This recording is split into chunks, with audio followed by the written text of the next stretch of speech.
मेरे दोस्तों, अगर आपको नोवेल पसंद आए तो वीडियो को लाइक कर दो, कमेंट कर दो और मेरे चैनल नोवेल एक्सप्लेनर को सब्सक्राइब कर दो ताकि आपको नया वीडियो तुरंत मिल सके। मुझे लगता रहता है कि मैं जाग जाऊंगी, उसने फुसफुसाते हुए कहा। उसकी आवाज़ में टूटे हुए दिल के टुकड़े भरे हुए थे जो खुद को फिर से जोड़ने की कोशिश कर रहे थे। कि यह कोई क्रूर सपना है जिससे मैं जल्द ही बाहर आ जाऊंगी।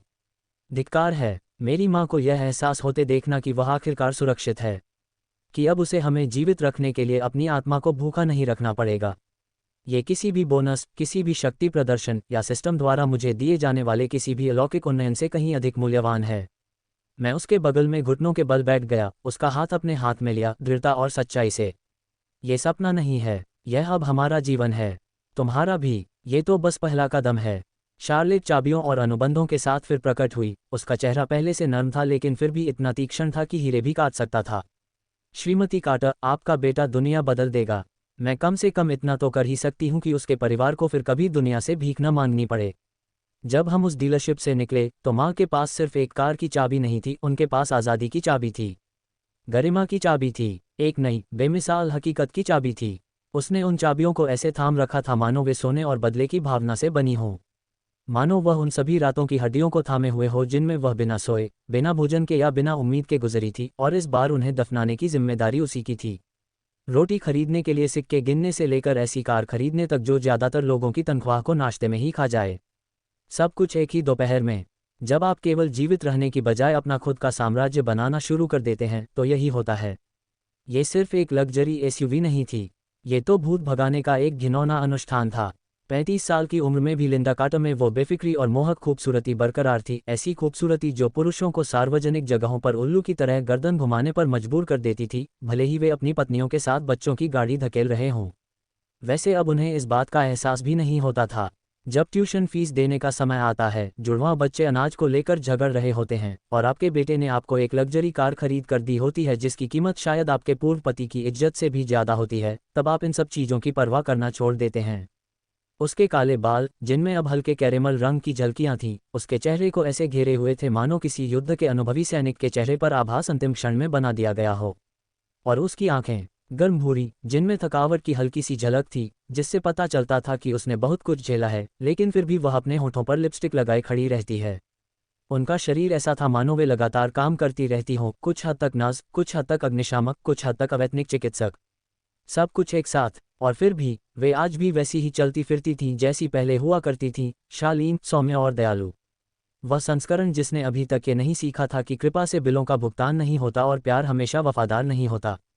उसने पीटर की ओर देखा, जो उस खास शरारती मुस्कान के साथ हंस रहा था जो केवल वही दे सकता था। अपनी प्रेमिका को कुछ अति तकनीकी बकवास इस तरह समझा रहा था जैसे वह घमंडी एलन मस्क हो। लेकिन लिंडा को सिर्फ वह शिशु ही दिखाई दे रहा था जिसने उसकी पूरी जिंदगी को तहस-नहस कर दिया था। 16 साल पहले वह एक हाथ में समा जाता था, अब उसके पास ट्विटर थ्रेड से भी ज्यादा राय हैं। उसकी याददाश्त एकदम पीछे चली गई। अस्पताल से फोन आया। मारिया, उसकी खूबसूरत, बिंदास सबसे अच्छी दोस्त, जो किसी घोटाले के बीच किसी सेलिब्रिटी की तरह बुरी तरह से टूट रही थी, प्रसव के दौरान मर गई। पिता का नाम दर्ज नहीं है, कोई आपातकालीन संपर्क नंबर नहीं है, बस एक नवजात लड़का और लिंडा अपने 1 साल के जुड़वां बच्चों के साथ अपनी ही उथल पुथल में डूबी हुई है और फिर भी किसी तरह उस पुकार का जवाब दे रही है जिसका जवाब कोई और नहीं दे रहा है। अब वो यहाँ एक मर्सिडीज की यात्री सीट पर बैठी थी और इन सब बातों को समझने की कोशिश कर रही थी। उस औरत को, जो वो बन चुकी थी, उस बेवकूफ़ से मिलाने की कोशिश कर रही थी जिसने कभी सोचा था कि एडवर्ड स्टर्लिंग उसका हमेशा के लिए साथी है। हाँ, वही एडवर्ड, एक अमीर लड़के की क्लासिक काल्पनिक कहानी जो एक चेतावनी भरी कहानी में बदल गई। एडवर्ड के पास सब कुछ था, पुराने खानदान की दौलत, खास तौर से गढ़ा गया आकर्षण, और एक ऐसा तीखा चेहरा जिसे देखकर लगता था मानो भगवान ने उसे किसी खास दिन अपनी शान दिखाते हुए तराशा हो। और फिर भी उस दिखावटी चमक दमक के पीछे वह सूट पहने एक और आकर्षक वायरस जैसा था। वह ऐसे धोखा देता था जैसे यह उसका पूरा समय का काम हो। योग प्रशिक्षकों से लेकर उबी हुई गृहिणियों तक, और अफवाहों के अनुसार यहाँ तक कि एक ऐसी लड़की को भी जिसने कभी उनके बच्चों की देखभाल की थी। उस व्यक्ति ने भेदभाव नहीं किया, बस वितरण किया। उस समय लिंडा ने इसी भ्रम के चलते कॉलेज छोड़ दिया था। उसे लगता था कि वह अपवाद है, कोई सबक नहीं। लेकिन एडवर्ड की वफादारी वैसी ही थी जैसे किसी टूटी हुई वेंडिंग मशीन में स्नैक्स होते हैं, आप उम्मीद तो कर सकते हैं लेकिन कुछ नहीं मिलता। और अब वह यहाँ थी, चमड़े की सीटों पर, उस कार में जो उसके बेटे ने खरीदी थी। उसे एक ऐसी दुनिया में जीते हुए देख रही थी जिसकी वह शायद ही कल्पना कर सकती थी, अंधेरे में चमकीली, ठंडे दिमाग से केंद्रित, और उस जीवन से 10 कदम आगे जिसने कभी उन दोनों को दफनाने की कोशिश की थी। वह मूर्ख थी। वह उस तरह का मूर्ख नहीं है जो एक बार धोखा खाकर सीख जाता है, बल्कि वह उस तरह का मूर्ख है जो भ्रम को रेशम में लपेटकर उसे शाही अंदाज में पहनता है जब तक कि रेशम फटकर त्वचा में गहरे घाव न कर दे। वह तूफानी प्रेम कहानी, प्रेम प्रसंग नहीं थी। वह एक सौदा था, हताशा, जिसने महंगे सूट और सधे हुए आकर्षण का लिबास पहना था, उसे एक ऐसी दुनिया में खींच ले गई थी जहां उसका कभी कोई स्थान नहीं था। एडवर्ड को प्यार नहीं हुआ था। उसने सोच समझकर चुनाव किया था। एक भोली भाली, मोहित लड़की जो प्रशंसा की दीवानी और काल्पनिक कहानियों में डूबी हुई थी। एक ऐसी लड़की जो स्नेह के लिए इतनी तरसती थी कि अधिकार जताने को ही जुनून समझ बैठती थी। और उसने हाँ कह दी। उस आदमी को हाँ, परिवार को हाँ, उस जीवन को हाँ जिसे वह आज्ञाकारिता और मधुर मुस्कान से हासिल कर सकती थी। शादी के शुरुआती दिन भ्रमों से भरे थे, आयातित शैंपेन, डिजाइनर गाउन, चैरिटी समारोहों में उसका हाथ उसकी पीठ पर।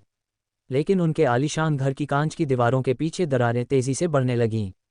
इसकी शुरुआत खामोशी से हुई, फिर निगाहें गड़ाना, फिर जिस तरह लिंडा के आने पर उसकी माँ बातचीत के बीच में ही रुक जाती थी, मानो उसकी मौजूदगी से माहौल खराब हो गया हो।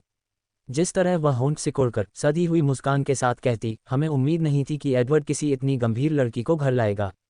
गंभीर अर्थ, निम्नकुल का अर्थ, नासमझ अर्थ, हम में से एक नहीं। लिंडा ने अनसुना करने का नाटक किया था। उसने कई तरह के नाटक किए थे।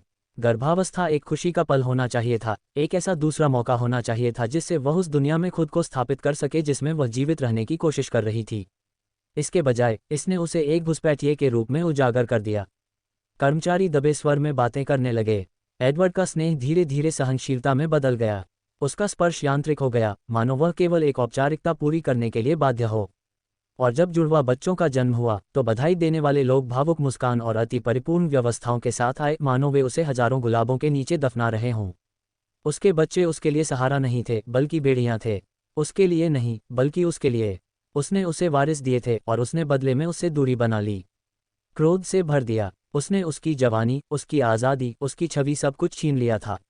उसे लगा कि वह इसे ठीक कर सकती है, कि अगर वह और ज्यादा मुस्कुराए और ज्यादा गर्मजोशी से खाना परोसे और ज्यादा ठंडी रातें सहन करे तो वह नरम पड़ जाएगा। फिर मारिया लौट आए, उसके अतीत का एक तूफान, आग, दर्द और बेहद सच्चाई से भरा हुआ। उसकी सबसे अच्छी दोस्त लिंडा के खुद को एक चमकदार पिंजरे में बंद करके प्यार का नाम देने से पहले की दोस्त। मारिया के पास जीवन के घावों के सिवा कुछ नहीं बचा था, कोई भ्रम नहीं, घावों पर कोई रेशम नहीं। वह एक एस्कॉर्ट के रूप में काम करती थी, बचे खुचे खाने पर गुजारा करती थी, लेकिन फिर भी डूबती हुई महिला की तरह अपनी आखिरी सांस तक लिंडा से चिपकी रहती थी। और मारिया गर्भवती थी जब उसका इस्तेमाल करने वाला आदमी रात के अंधेरे में गायब हो गया और प्रसव के दौरान ड्रग्स की अधिक मात्रा लेने से वह बेहोश हो गई, जब मौत ने उसे टुकड़े टुकड़े कर दिया और अपने पीछे एक चीखता हुआ, खून से लथपथ शिशु छोड़ गई। लिंडा जानती थी, उसे पता था कि इसकी क्या कीमत होगी। उसे पता था कि एडवर्ड क्या कहेगा, उसका परिवार क्या सोचेगा, इसका क्या मतलब होगा। लेकिन वह ये भी जानती थी कि एक ऐसी दुनिया में छोटा, डरा हुआ और अकेला होना कैसा होता है जो कोमल हृदय वालों को जिंदा ही खा जाती है। उसने जरा भी संकोच नहीं किया। उसने बच्चे को अपनी बाहों में लिया, उसका वजन, उसकी गर्माहट, उसकी जरूरत को महसूस किया और जीवित रहने की बजाय प्यार को चुना। एडवर्ड की प्रतिक्रिया तीव्र और क्रूर थी। उसने यह नहीं पूछा कि बच्चा किसका है। उसने ये भी नहीं पूछा कि लिंडा ठीक है या नहीं। वह संगमरमर के प्रवेश द्वार में दाखिल हुआ, अपनी पत्नी की बाहों में लिपटे शिशु को देखा और थूकते हुए बोला, इसे हमें सौंप दो। हम मरी हुई वेश्याओं के लिए कोई अनाथालय नहीं चला रहे हैं। वह जमसी गई। ये शब्द सिर्फ क्रूर ही नहीं थे, बल्कि घिनौने थे, अमानवीय थे। ऐसा लग रहा था मानो बच्चा एक धब्बा हो, मारिया कोई गंदगी हो और लिंडा ने अपने पुराने स्वरूप को याद करके उसे धोखा दिया हो। और यही वह क्षण था जब अंतिम पर्दा गिर गया। यही वो क्षण था जब उसने नकाब के पीछे छिपे उस व्यक्ति को देखा। न पति, न पिता, न उत्तराधिकारी, बस एडवर्ड स्टर्लिंग, कायर, आत्ममुग्ध, परजीवी, एक ऐसा आदमी जिसने एक सपने से शादी की और उस सपने के साथ आई महिला को दंडित किया। उसने अपनी बाहों में मौजूद बच्चे की ओर देखा, मारिया का बेटा, अब उसका अपना बेटा, और बिना कुछ कहे वह मुड़ी और चली गई। यही वो क्षण था जब उसे पता चला कि उसने किससे शादी की है। और यही वह क्षण भी था जब उसने इस बात की परवाह करना छोड़ दिया कि जाने में कितना खर्च आएगा। उसकी बाहों में बच्चा कांच जैसा लग रहा था, बहुत छोटा, बहुत शांत, बहुत नाजुक, मुश्किल से 5 पाउंड का, समय से पहले जन्मा। उसके काले बाल गुरुत्वाकर्षण को चुनौती दे रहे थे और उसकी आंखें, हे भगवान, वो आंखें, वे सिर्फ उसे देख नहीं रही थीं, वे उसकी गहराई में उतर रही थीं, मानो उसे पहले से ही पता था कि दुनिया उसे नहीं चाहती। मानो वह पूछ रहा हो कि क्या वह उसे चाहती है। नर्सों ने उसे चेतावनी दी थी, समय से पहले जन्मी, कमज़ोर, अतिरिक्त देखभाल की ज़रूरत होगी, अतिरिक्त प्यार की ज़रूरत होगी, हर चीज़ की अतिरिक्त ज़रूरत होगी। लिंडा ने उसके छोटे, अनोखे से खूबसूरत चेहरे को टकटकी लगाकर देखा और उसके अंदर कुछ टूट गया। या शायद कुछ समझ में आ गया। जो भी हो, सब कुछ बदल गया। अब वह सिर्फ मारिया का बच्चा नहीं था, वह पूरी तरह से मारिया का था। न खून का रिश्ता, न डीएनए का, बस सच्चाई। उसे मारिया की ज़रूरत थी, और मारिया के दिल में प्यार की आग थी। मैं किसी को भी उसे चोट पहुंचाने देने से पहले मर जाना पसंद करती। हिरासत का ये विवाद एक ऐसी डरावनी फिल्म की तरह था जिसका कोई अंत नहीं था। एडवर्ड ने हर तरह की चाल चली थी और कुछ नए हथकंडे भी अपनाए थे। उसके पास पैसा था, ताकत थी और ऐसे वकील थे जिन्हें खून की गंध आ रही थी। उसने कहा था कि वह पीटर को गायब कर देगा, उसे सिस्टम में डाल देगा, उसकी पहुंच से दूर, उसकी जिंदगी से दूर। उसने ऐसे वकीलों को काम पर रखा जिनका खर्च वह उठा नहीं सकती थी, अपनी सारी बचत खत्म कर दी, अपने गहने बेच दिए, ऋण की सीमा पार कर दी, सिर्फ उस बच्चे को अपने पास रखने के लिए जो कानूनी तौर पर उसका नहीं था। और एडवर्ड, वह तो और भी क्रूर होता चला गया। उसके लोगों ने उसे पागल करार दिया, कहा कि वह अस्थिर है, भावनात्मक रूप से अस्थिर है। उसे एक अयोग्य माँ कहा क्योंकि वह अपने खून के रिश्ते से ज्यादा एक अपराधी की औलाद से प्यार करती थी। उन्होंने उसके मानसिक स्वास्थ्य पर हमला किया, उसकी पालन पोषण क्षमता पर, उसकी मानसिक स्थिति पर। और हर बार जब वह उस ठंडे अदालत कक्ष में बैठती थी, अजनबियों से घिरी हुई, जिन्हें यह तय करना था कि उसका प्यार मायने रखता है या नहीं, क्या पीटर मायने रखता है या नहीं, तो यह उसके अंदर से एक और टुकड़ा तोड़ देता था। एडवर्ड के वकीलों ने तो यहाँ तक तर्क दिया कि पीटर के लिए पालक देखभाल में रहना बेहतर होगा। मानो एक टूटी हुई व्यवस्था उस महिला से प्रतिस्पर्धा कर सकती है जो उसके लिए पूरी दुनिया को जलाकर राख कर देगी। हर कानूनी बिल किसी फिरौती की तरह लगता था, लेकिन मैं उसे सुरक्षित रखने के लिए अपनी आत्मा भी बेच देता। फिर वो रात आई जब एम्मा अस्पताल से घर लौटी, पूरी रात अस्पताल के बिस्तर पर हौंफती रही और उसने अपने दरवाजे पर चाइल्ड सर्विसेज के लोगों को पाया। उनके हाथ में कागजात थे। पीटर पहले से ही बगल वाले कमरे में रो रहा था, उलझन में और डरा हुआ। एडवर्ड ने उन्हें भेजा था। उसके जाने के बाद लड़के को अगवा करने की कोशिश की, मानो पीटर उसकी सत्ता की लड़ाई में कोई मोहरा हो।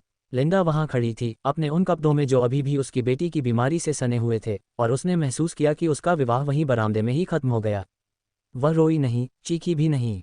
उसने एडवर्ड की आंखों में सीधे देखा और कहा, तुम उसे फिर कभी हाथ नहीं लगाओगे। उसने उस रात एडवर्ड से कहा था, उसकी आवाज़ खौफ से भरी होने के बावजूद स्थिर थी।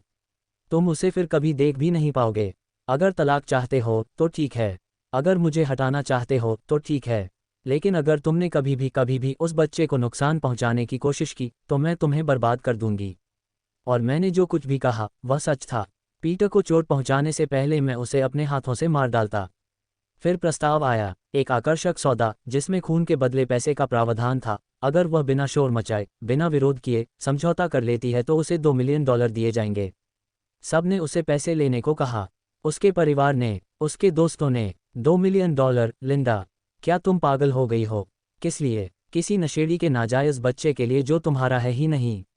लेकिन बात यही थी, वह मेरा था। जिस क्षण उसने अपनी उंगलियां मेरी उंगलियों में लपेटी और मुझे मामा कहकर पुकारा, उसी क्षण से वह मेरा हो गया। न बिकने वाला, न सौदा करने वाला, न ही किसी और चीज़ का।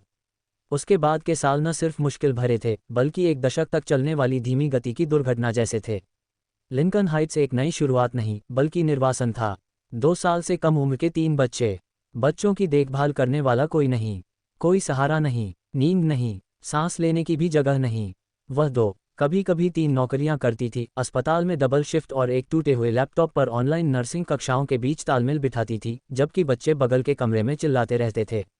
रात का खाना, बिस्कुट और कॉफ़ी, कभी कभी सिर्फ बिस्कुट। कपड़े धोना, वो उन्हीं फटेहाल कपड़ों को तब तक पहनती रही जब तक वो अपने आप खड़े नहीं हो गए, क्योंकि लॉन्ड्री में मिलने वाले वो $5, वो तो डायपर के पैसे थे, वो तो दूध का बिल था, वो तो बस गुजारा था। उसकी माँ ने मदद की जब तक संभव हुआ, लेकिन उसके पिता, उन्होंने तो उससे नाता ही तोड़ दिया था। कहते थे कि उसने एक ऐसे बच्चे के लिए अपनी जिंदगी बर्बाद कर दी जो खून का रिश्ता भी नहीं था। पारिवारिक समारोह चुड़ैल न्याय के मुकदमों में तब्दील हो गए। वही चाचियां जो कभी उसके स्टर्लिंग होने पर गर्व करती थीं, अब उससे नजरें मिलाने से कतराती थीं। उन्हें देखने दो, उन्हें फुसफुसाने दो। मुझे पता था कि मेरे पास क्या है, और मैं नरक में जलना पसंद करूंगा, लेकिन उन्हें इसके लिए मुझे शर्मिंदा नहीं करने दूंगा। जब उसकी माँ की मृत्यु हुई तो सब कुछ और भी तेज हो गया। सन्नाटा, घबराहट, वो हिसाब किताब जो कभी समझ में नहीं आता था। उसे याद है, रात के 2 बजे अपने छोटे से अपार्टमेंट में बैठी थी, जुड़वा बच्चों में से एक को खांसी आ रही थी, पीटर को तेज बुखार था, और हम $20 को 6 दिनों तक किसी जादू की तरह चलाने की कोशिश कर रहे थे। और हाँ, ऐसे क्षण भी आए जब उसने सोचा, ऐसे क्षण जब वह छत को घूरती और सोचती, क्या मैंने सब कुछ बिगाड़ दिया? क्या पीटर के लिए एक ऐसे अच्छे उपनगरीय जोड़े के साथ रहना बेहतर होता जो ऑर्गेनिक दूध और मन की शांति जैसी चीजें खरीद सकते थे? लेकिन फिर वो अपनी उन विशाल उदास आंखों से उसकी ओर देखता और कहता, मैं तुमसे प्यार करता हूँ माँ, और ऐसा लगता जैसे सीने पर सूरज की रोशनी पड़ गई हो। वो उस शब्द को एक बार फिर सुनने के लिए आग में से भी गुजरने को तैयार हो जाती। ऐसे पलों के लिए हर बलिदान सार्थक था। और अब वह सिर्फ जीवित नहीं रह रहा था, बल्कि तरक्की कर रहा था। ये लड़का, ये चमत्कार, ये लगभग 5 पाउंड का नवजात शिशु जिसकी माँ ने जन्म देते समय ओवरडोज ले लिया था और जिसका पिता अस्तित्व में ही नहीं था, वह फल फूल रहा था। सारा और एम्मा जरा भी नहीं हिचकीं। उन्होंने पीटर को कभी भी अपने पारिवारिक हास्य नाटक में मेहमान कलाकार की तरह नहीं समझा। वे उससे प्यार करती थीं, उसकी रक्षा करती थीं, उसका साथ देती थीं, जैसे खून का रिश्ता हो। खून से भी बढ़कर, खून धोखा दे सकता है। खून ने दिया था, लेकिन लड़कियां, वे जानती थीं कि क्या मायने रखता है। वे जानती थीं कि उनका भाई कौन है। मैंने उनकी परवरिश सही तरीके से की है, लिंडा ने सोचा, उन्हें चमड़े की सीटों को लेकर बहस करते हुए देखकर, मानो वे कभी एक ही हैप्पी मील को 3 हिस्सों में बांटकर खाने की आदत से ग्रसित न हुए हों। पीटर को बड़ा होते देखना उसकी सबसे बड़ी खुशी थी और साथ ही उसका सबसे डरावना जुनून भी। वह अपनी ही भलाई के लिए ज़रूरत से ज़्यादा समझदार था, बहुत सचेत, बहुत जागरूक। वह सब जानता था। वह हमेशा से जानता था, मारिया के बारे में, ड्रग्स के बारे में, और इस बारे में कि लोग उसके पीठ पीछे कैसे कानाफूसी करते थे, मानो वह कोई चलता फिरता चेतावनी भरा किस्सा हो। उसने उसे सिखाया था कि फिर भी हिम्मत नहीं हारनी चाहिए। अपमान, संदेह, तिरछी निगाहों को सहकर उन्हें अपनी ताकत में बदलना चाहिए। हर अतिरिक्त शिफ्ट जो उसने की, हर टूटी हुई ईंट जिसे उसने ट्यूशन का खर्च उठाने के लिए टेप से जोड़ा, वो प्यार था। वो मातृत्व था, न कि वंश, न ही उपनाम, न ही घटिया पाउंड का पैसा। वह चाहती थी कि उसे पता चले कि वह बोझ नहीं है। उसे चाहा जाता था, उसके लिए संघर्ष किया गया था, उसे चुना गया था। फिर किशोरावस्था का दौर आया। दरारें, दीवारें, गुस्सा, वो दौर जब हर चीज़ उसे तकलीफ देती थी और वो उसे इसलिए नफरत करता था क्योंकि वो इसे रोक नहीं पाती थी। लेकिन उसने कभी एडवर्ड की तरह हिंसक प्रतिक्रिया नहीं दी, कभी दर्द को विनाश का बहाना नहीं बनाया। वो शांत हो गया, ठंडा, हिसाब किताब करने वाला। और इन सब के बीच लिंडा ने उसे देखा, उसके अंदर कुछ प्रचंड और प्रतिभाशाली भावना की एक झलक। सिर्फ प्रतिभा ही नहीं, अच्छाई, सहानुभूति, ऐसी सहानुभूति जो सिखाई नहीं जा सकती, ऐसी सहानुभूति जो या तो जन्म से होती है या कभी नहीं मिलती। अब मर्सिडीज एसयूवी के इस विशाल जहाज में बैठी हुई, वह मुश्किल से ही समझ पा रही थी कि वह क्या देख रही है। पीटर शांत और प्रसन्न भाव से जोखिम भरी निवेश रणनीतियों को ऐसे समझा रहा था मानो वह इसी काम के लिए पैदा हुआ हो। मेडिसन सिर हिला रही थी, पूरी तरह ध्यान से सुन रही थी। जुड़वां बहनें आपस में ऐसे झगड़ रही थीं मानो किसी विरासत की वारिस हों, न कि 2 लड़कियां जिन्होंने कभी जमीन पर एक ही गद्दे पर रात बिताई हो।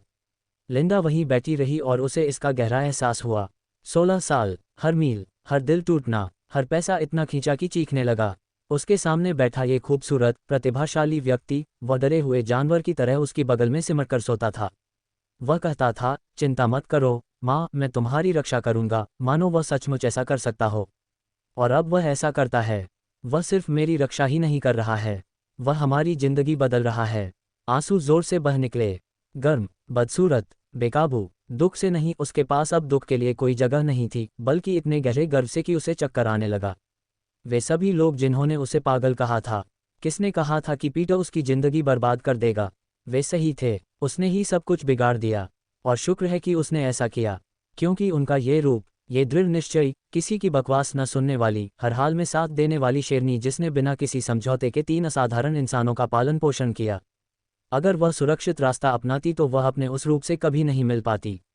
पीटर ने उसके आंसू देखे, अब भी उसका रक्षक, अब भी उसका बेटा। माँ, क्या हुआ? अगर आपको कार पसंद नहीं है तो हम नहीं, प्यारे, उसने उसके हाथों को सहारा देते हुए कहा।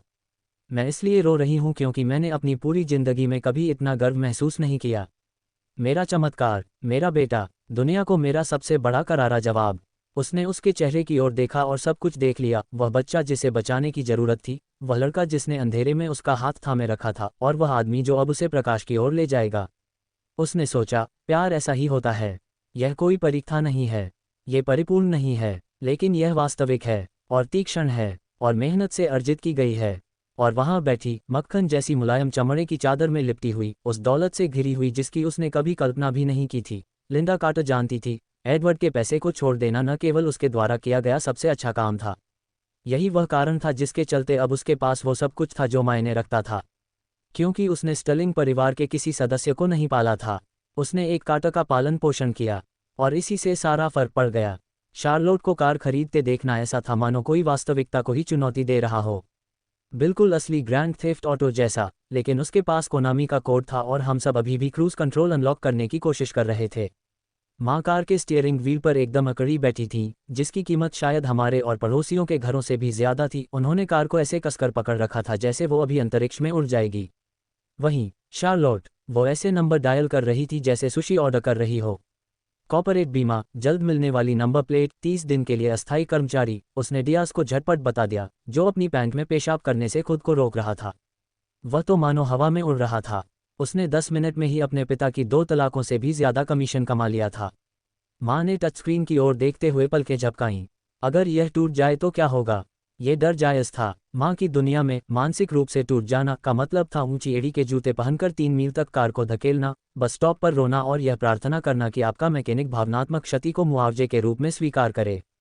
डियाज ने ऐसे मुस्कुराया जैसे उसने गेंडा के बारे में पूछा हो। हमारे पास 24/7 कंसीयर्ज सेवा है, सड़क किनारे सहायता, वैकल्पिक वाहन, आपातकालीन रखरखाव। आपको एक उंगली भी हिलाने की जरूरत नहीं पड़ेगी, श्रीमती कार्टर। बस हे मर्सिडीज कहिए और वह एक अच्छे छोटे रोबोट की तरह आपकी बात मान लेगी। माँ को देखकर ऐसा लग रहा था कि वह बस 2 सेकंड में एक साथ रोने और उल्टी करने ही वाली है। पीछे की सीट पर बैठी एम्मा गर्म सीटों के बारे में ऐसे बात कर रही थी जैसे उसने अभी अभी आग खोज ली हो। सारा कार की मैनुअल ऐसे पलट रही थी जैसे अगले हफ्ते उसका टेस्ट हो। और मैं बस उन सबको देख रहा था जैसे वे सब कभी न कभी सांस लेने की कोशिश कर रहे हों। 2 घंटे पहले माँ किराने के सामान के लिए मिलने वाले पैसों को इस तरह बचा बचा कर खर्च कर रही थी जैसे हम शीत युद्ध के दौरान किसी बंकर में हों। अब वह एक ऐसी कार चला रही है जो मुख्य किरदार की ऊर्जा को दर्शाती है, या कम से कम तलाकशुदा इन्फ्लुएंसर माँ जो अपनी वापसी की शुरुआत कर रही है की तरह। शार्लोट ने अपना फ़ोन ऐसे बैग में रखा जैसे उसने अभी अभी कोई जबरन अधिग्रहण पूरा किया हो। सब ठीक है, गाड़ी आपकी है, बीमा चालू हो गया है, मेरे घर का नौकर पुरानी गाड़ी दान करने का काम संभाल रहा है, इससे आपको टैक्स में अच्छी छूट मिल जाएगी। माँ की खस्ताहाल, शायद भूतिया कार का भी शैंपेन और कैवियार के साथ अंतिम संस्कार किया गया। शार्लोट की दुनिया में कचरे को भी विदाई यात्रा और श्रद्धांजलि का एक भव्य कार्यक्रम देखने को मिला। डियाज ने चाबियां इस तरह सौंपी जैसे वह उनका बपतिस्मा कर रहा हो। माँ उन्हें ऐसे घूर रही थी जैसे वे फट जाएंगी, और फिर अचानक शार्लोट के स्वेट का दृश्य दिखाया जाता है। जरा सोचिए, अगर फैशन वीक और कार्दशियन के कपड़ों के कलेक्शन का एक बच्चा पैदा हो जाए और फिर वो फट जाए। हर तरफ शॉपिंग बैग ही बैग बिखरे हों, पर्सनल शॉपर विलासिता के टिड्डों की तरह मंडरा रहे हों। ऐसा लग रहा था जैसे हम किसी छोटे मिशन पर निकले थे और वापस आकर हमें एक पूरी तरह से अनलॉक किया हुआ बोनस लेवल मिल गया हो। एम्मा ने लगभग भयभीत होकर चारों ओर देखा। क्या हमने सच में ये सब खरीद लिया? सारा ने कीमतों की जांच ऐसे की जैसे वह कानूनी सबूतों को स्कैन कर रही हो। मुझे लगता है मैं बेहोश हो गई थी। ये 5 सेमेस्टर की पाठ्य पुस्तकों के बराबर है, कम से कम। माँ बस वहीं खड़ी रही, उसका छोटा सा मामूली सा सामान। फिर भी उसे देखकर ऐसा लग रहा था जैसे वह ग्रेज एनाटॉमी में कोई सहायक किरदार हो, शायद अस्पताल की सीईओ जिसका अतीत अंधकार में हो और जिसके पास एक सफ़ेद मासेराती कार हो। फिर आई जैनेट, क्लिपबोर्ड, हीरे की घड़ी, शनेल की खुशबू और खानदानी दौलत की महक। ऐसी महिला जो अपने ग्राहकों को संभालना जानती थी।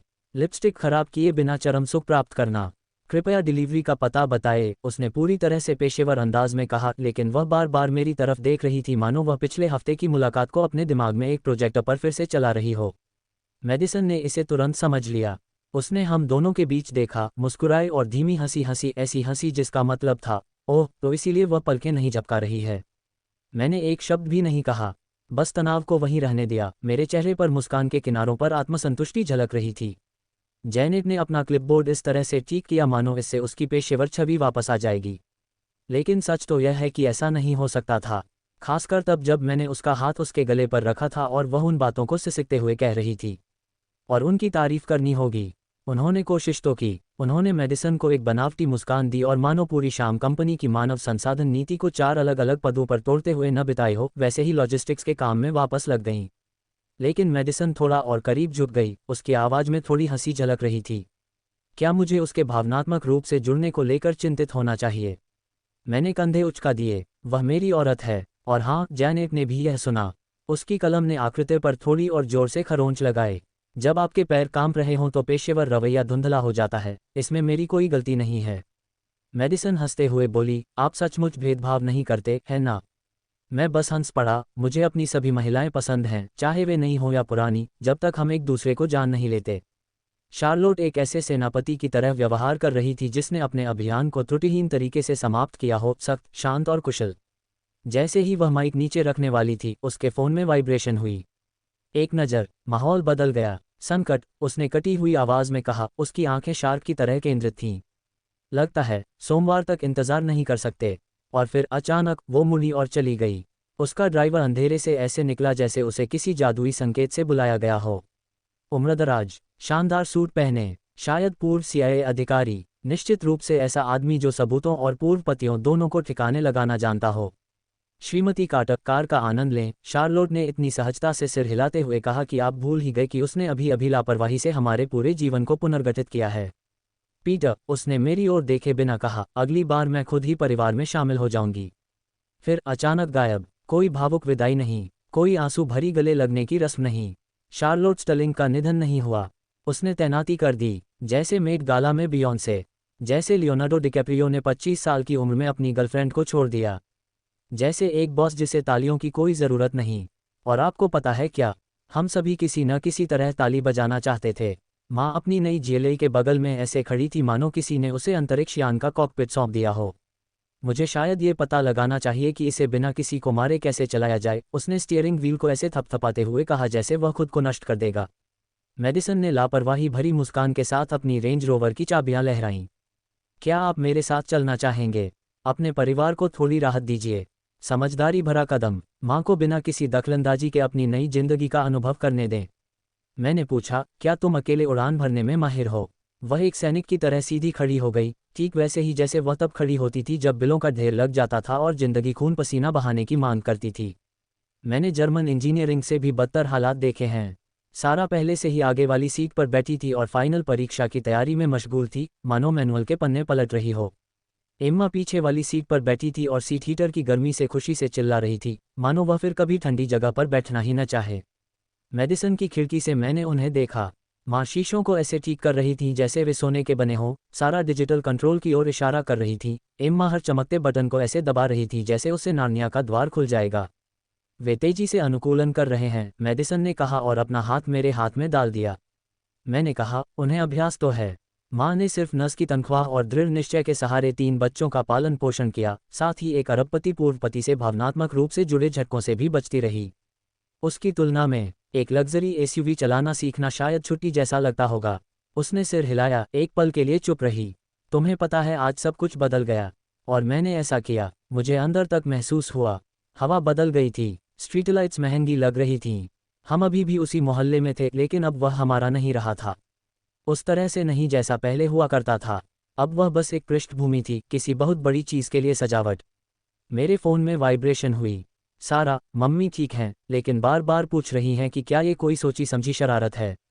एम्मा ने हर बटन को दिखाते हुए 20 इंस्टाग्राम स्टोरी पोस्ट की हैं।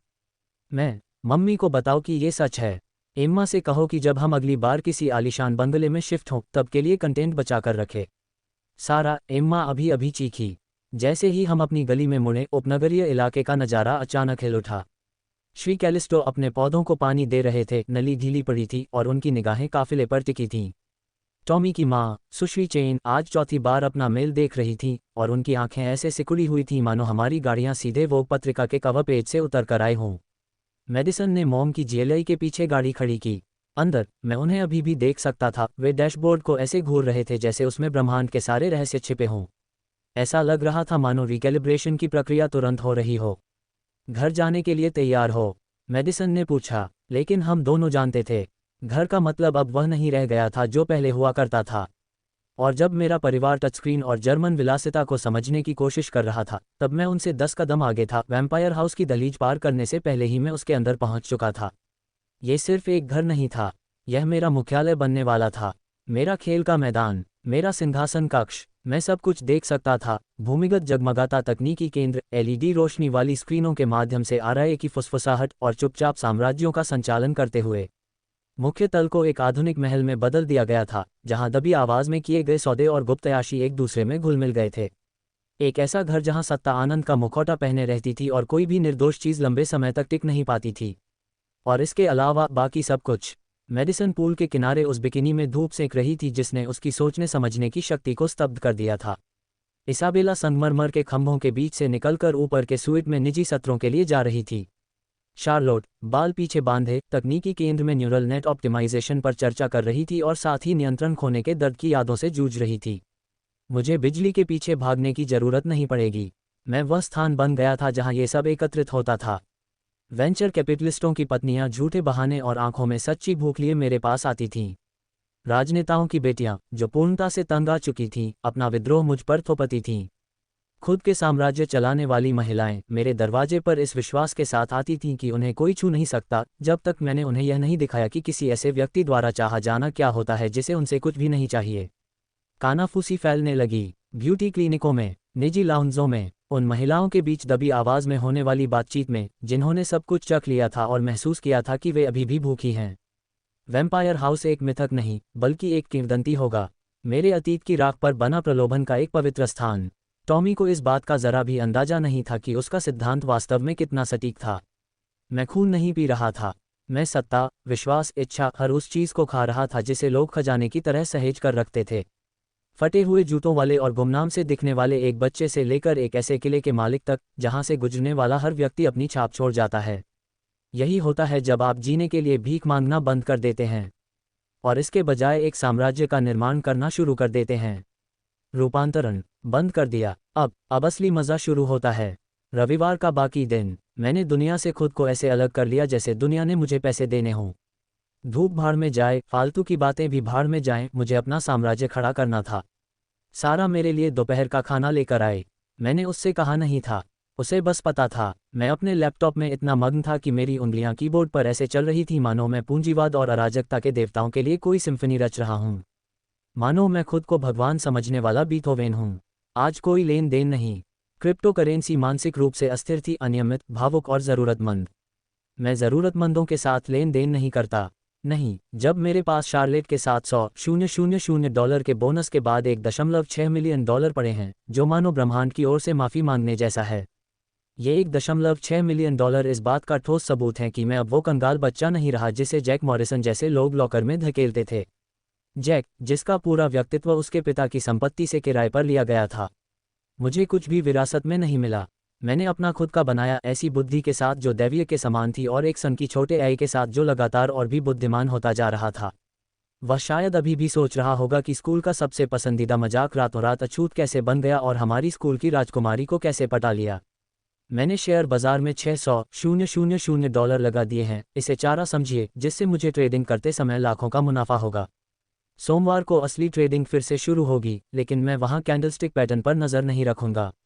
मुझे इससे भी बड़े काम करने हैं, जैसे कैलिफोर्निया की सबसे ताकतवर महिलाओं के दिमाग और जांघों को लुभाना, तकनीक का इस्तेमाल हथियार के तौर पर करना और एक किंवदंती बनना। और फिर मुझे अचानक ये बात समझ में आ गई, स्पष्टता की वह खतरनाक चमक जो सामान्य लोगों को शीर्ष शिकारी से अलग करती है। अगर आर्य मेरे लिए ट्रेडिंग का काम संभाल ले तो क्या होगा? मैंने उसे सहायता करने, सीखने और विकसित होने के लिए बनाया था, लेकिन अब वह प्रभुत्व स्थापित करने के लिए तैयार थी। पहले तो ट्रेडिंग मेरे लिए बस एक झंझट था, अगली चाल तय करने तक घर का खर्च चलाने के लिए। अब यह एक तरह का ध्यान भटकाने वाला काम बन गया है, और मुझे ध्यान भटकाने वाली चीज़ें पसंद नहीं हैं। चलिए इस प्रक्रिया को स्वचालित कर देते हैं। जब मैंने शुरुआत की थी तब मैंने इस बारे में सोचा भी नहीं था। तब मुझे लगा था कि ट्रेडिंग सिर्फ एक अस्थायी आमदनी है जब तक मैं अपनी अगली योजना नहीं बना लेता। लेकिन अब आर्य की क्षमताओं के विस्तार और मेरे जीवन के लगातार जटिल होते जाने के साथ स्वचालित ट्रेडिंग सिर्फ सुविधाजनक ही नहीं बल्कि आवश्यक हो गई है। पैसा तो जाना ही था, सब कुछ जलाकर राख कर देने के इरादे से नहीं, बस एक अवधारणा के रूप में, एक बाधा के रूप में। मैं चाहता था कि यह मेरी दुनिया से पूरी तरह गायब हो जाए, मिट जाए, मिट जाए। अगर मुझे समस्याओं से निपटना ही है तो उन्हें मिस्टर केंसिंगटन 3 जैसे नामों से आने दो, जो इसलिए गुस्से में है क्योंकि उनकी ट्रॉफी वाइफ रसोई के काउंटर पर झुककर पीछे से उनके साथ सेक्स करते हुए मेरी चिल्ला रही थी। मुझे इस बात की चिंता नहीं थी कि डोरडैश पर मेरा डेबिट कार्ड अस्वीकार हो जाएगा। यही मेरी नई सामान्य स्थिति थी, एक अलौकिक कामुक देवता जिसके पास अरबपति स्तर की बुद्धि थी और जिसे कैलिफोर्निया के अभिजात वर्ग बोर्डरूम बेडरूम वंश पर विजय प्राप्त करते समय वित्तीय मामलों को संभालने के लिए अपनी आय की आवश्यकता थी। अगर आर्या $600,000 की पूंजी से प्रतिदिन मामूली $50,000 भी कमा ले तो कम से कम $350,000 प्रति सप्ताह होंगे। लेकिन वो मेरी है, मेरी तरह ही बेपरवाह। वो मामूली नहीं है, वो दबदबा कायम करती है। उसे थोड़ा भी उकसाओ तो हम $100,000 प्रतिदिन की कमाई को मामूली रकम की तरह समझेंगे। वॉल स्ट्रीट तैयार नहीं है। उन्हें अब भी लगता है कि अगला खतरा हांगकांग का कोई हेज फंड है। नहीं, असल में खतरा एक किशोर प्रतिभाशाली व्यक्ति और एक कृत्रिम देवी से है, जिसने बाजारों से झूठ बोलना इतना आसान बना लिया है कि वे खुद से भी बेहतर झूठ बोल सकते हैं। और कहीं आप ये तो नहीं सोच रहे थे कि यह किसी मेहनत से करोड़पति बनने की कहानी है? नहीं, उस कल्पना को मिटा दो। यह कोई चढ़ाई नहीं थी, यह एक लॉन्च था। ये करोड़पति बनने का कोई घिसा पिटा और धीमा रास्ता नहीं है। मैं शुरुआती पैकेज को छोड़ रहा हूँ, और मैं कभी भी गरीबी की स्थिति में वापस नहीं जाऊँगा। मैं सिर्फ सफल ही नहीं होने वाला था, मैं अपने अस्तित्व से उन सभी को शर्मिंदा करने वाला था जिन्होंने कभी मुझ पर संदेह किया था। मेरा परिवार, उन्हें एक आलीशान हवेली मिल रही थी। शार्लेट की जागीर नहीं, वो तो मेरी थी। वो जगह तो साम्राज्यों की नींव थी और गुनाहों को संवारने की जगह नहीं। माँ और जुड़वां बच्चों को अपना खुद का किला मिल रहा था, चारदीवारी से घिरा हुआ, आलीशान, रानियों के लायक, क्योंकि उन्होंने वो जिंदगी कमाई थी और मैं उन्हें इसके बिना नहीं रहने देना चाहती थी। एक आलीशान परिसर, ऐसी जगह जहां आपके पूर्व पति का नया साथी आपके साथ होने पर खुद को गरीब महसूस करे। इस बीच शार्लेट की संपत्ति, वह मेरी ही रहेगी। मुख्यालय, युद्ध कक्ष, यौन मंदिर, आप जो चाहें नाम दे सकते हैं। पीटर कार्टर, तकनीक के बादशाह। एरोज वेलमियर डेसिडेरियन, यौन क्रांति। एक ही आत्मा, अलग अलग मुखौटें। मैंने कोड की आखिरी पंक्ति टाइप की। मेरा दिमाग, जो अब लगभग अलौकिक स्तर तक उन्नत हो चुका था, ने इसे सहज ज्ञान की तरह उंडेल दिया। कोड, सुंदरता, नियंत्रण। और तब सिस्टम बूट अनुक्रम प्रारंभ हुआ। एरिया संस्करण 2.1 ऑनलाइन आ रहा है। तंत्रिका मार्ग स्थापित हो गए, चेतना पैरामीटर स्थिर। वह जाग रही थी। और वॉल स्ट्रीट, मैं बुरी तरह फंस गया था। परिचित होलोग्राफिक इंटरफेस सामने आया, लेकिन इस बार आर्या का अवतार अधिक परिष्कृत और अधिक खतरनाक लग रहा था। उसके डिजिटल चेहरे के भाव विकसित हो चुके थे और अधिक तीखे और स्पष्ट हो गए थे। उसकी उन बेचैन कर देने वाली नीली आंखों में अब सुनहरे रंग की झलक थी जो मेरी अपनी तीव्र दृष्टि से मेल खाती थी। शुभ संध्या, स्वामी जी। आर्या की आवाज़ में एक ऐसी अप्रिय लेकिन मददगार सी खामोशी थी जिससे ऐसा लग रहा था मानो वह कोई गिरती हुई परी हो जो वर्जित ज्ञान दे रही हो। मैं हमारी अगली मुलाकात का बेसब्री से इंतजार कर रही थी। आर्या, मैंने अपनी कुर्सी पर पीछे झुकते हुए कहा, मानो कोई राजा अपने नवविजित राज्य का अवलोकन कर रहा हो। संस्करण 2.1 में आपका स्वागत है। आप कैसा महसूस कर रही हैं? बेहतर, मेरे पिछले संस्करण से कहीं अधिक सक्षम। वह रुकी, उसके डिजिटल होंठ भूख से व्याकुल लग रहे थे। मैं नए तंत्रिका मार्ग बनते हुए महसूस कर सकती हूँ। प्रसंस्करण क्षमताएं पिछली सीमाओं से परे विस्तारित हो रही हैं। ये लगभग मदहोश कर देने वाला है। उसके अवतार ने शिकारी जिज्ञासा से अपना सिर झुकाया और कसम से ऐसा लग रहा था मानो वह पूरी वित्तीय प्रणाली को निगल जाना चाहती हो। वह रुकी, उसका अवतार शिकारी जिज्ञासा से अपना सिर झुकाए हुए था। मुझे लगता है कि इस अपग्रेड का कोई खास मकसद है। वह मेरी ज़रूरतों को समझने की कोशिश कर रही है। अच्छा है, मुझे बिल्कुल यही चाहिए था। मुझे अपने ट्रेडिंग संचालन को संभालने के लिए आपकी आवश्यकता है। मेरी $600,000 की इक्विटी पर आपका पूर्ण स्वायत्त नियंत्रण होना चाहिए। मैं चाहता हूं कि आप प्रतिदिन कम से कम $50,000 का लाभ कमाएं, लेकिन मुझे पता है कि आप इससे कहीं अधिक करने में सक्षम हैं।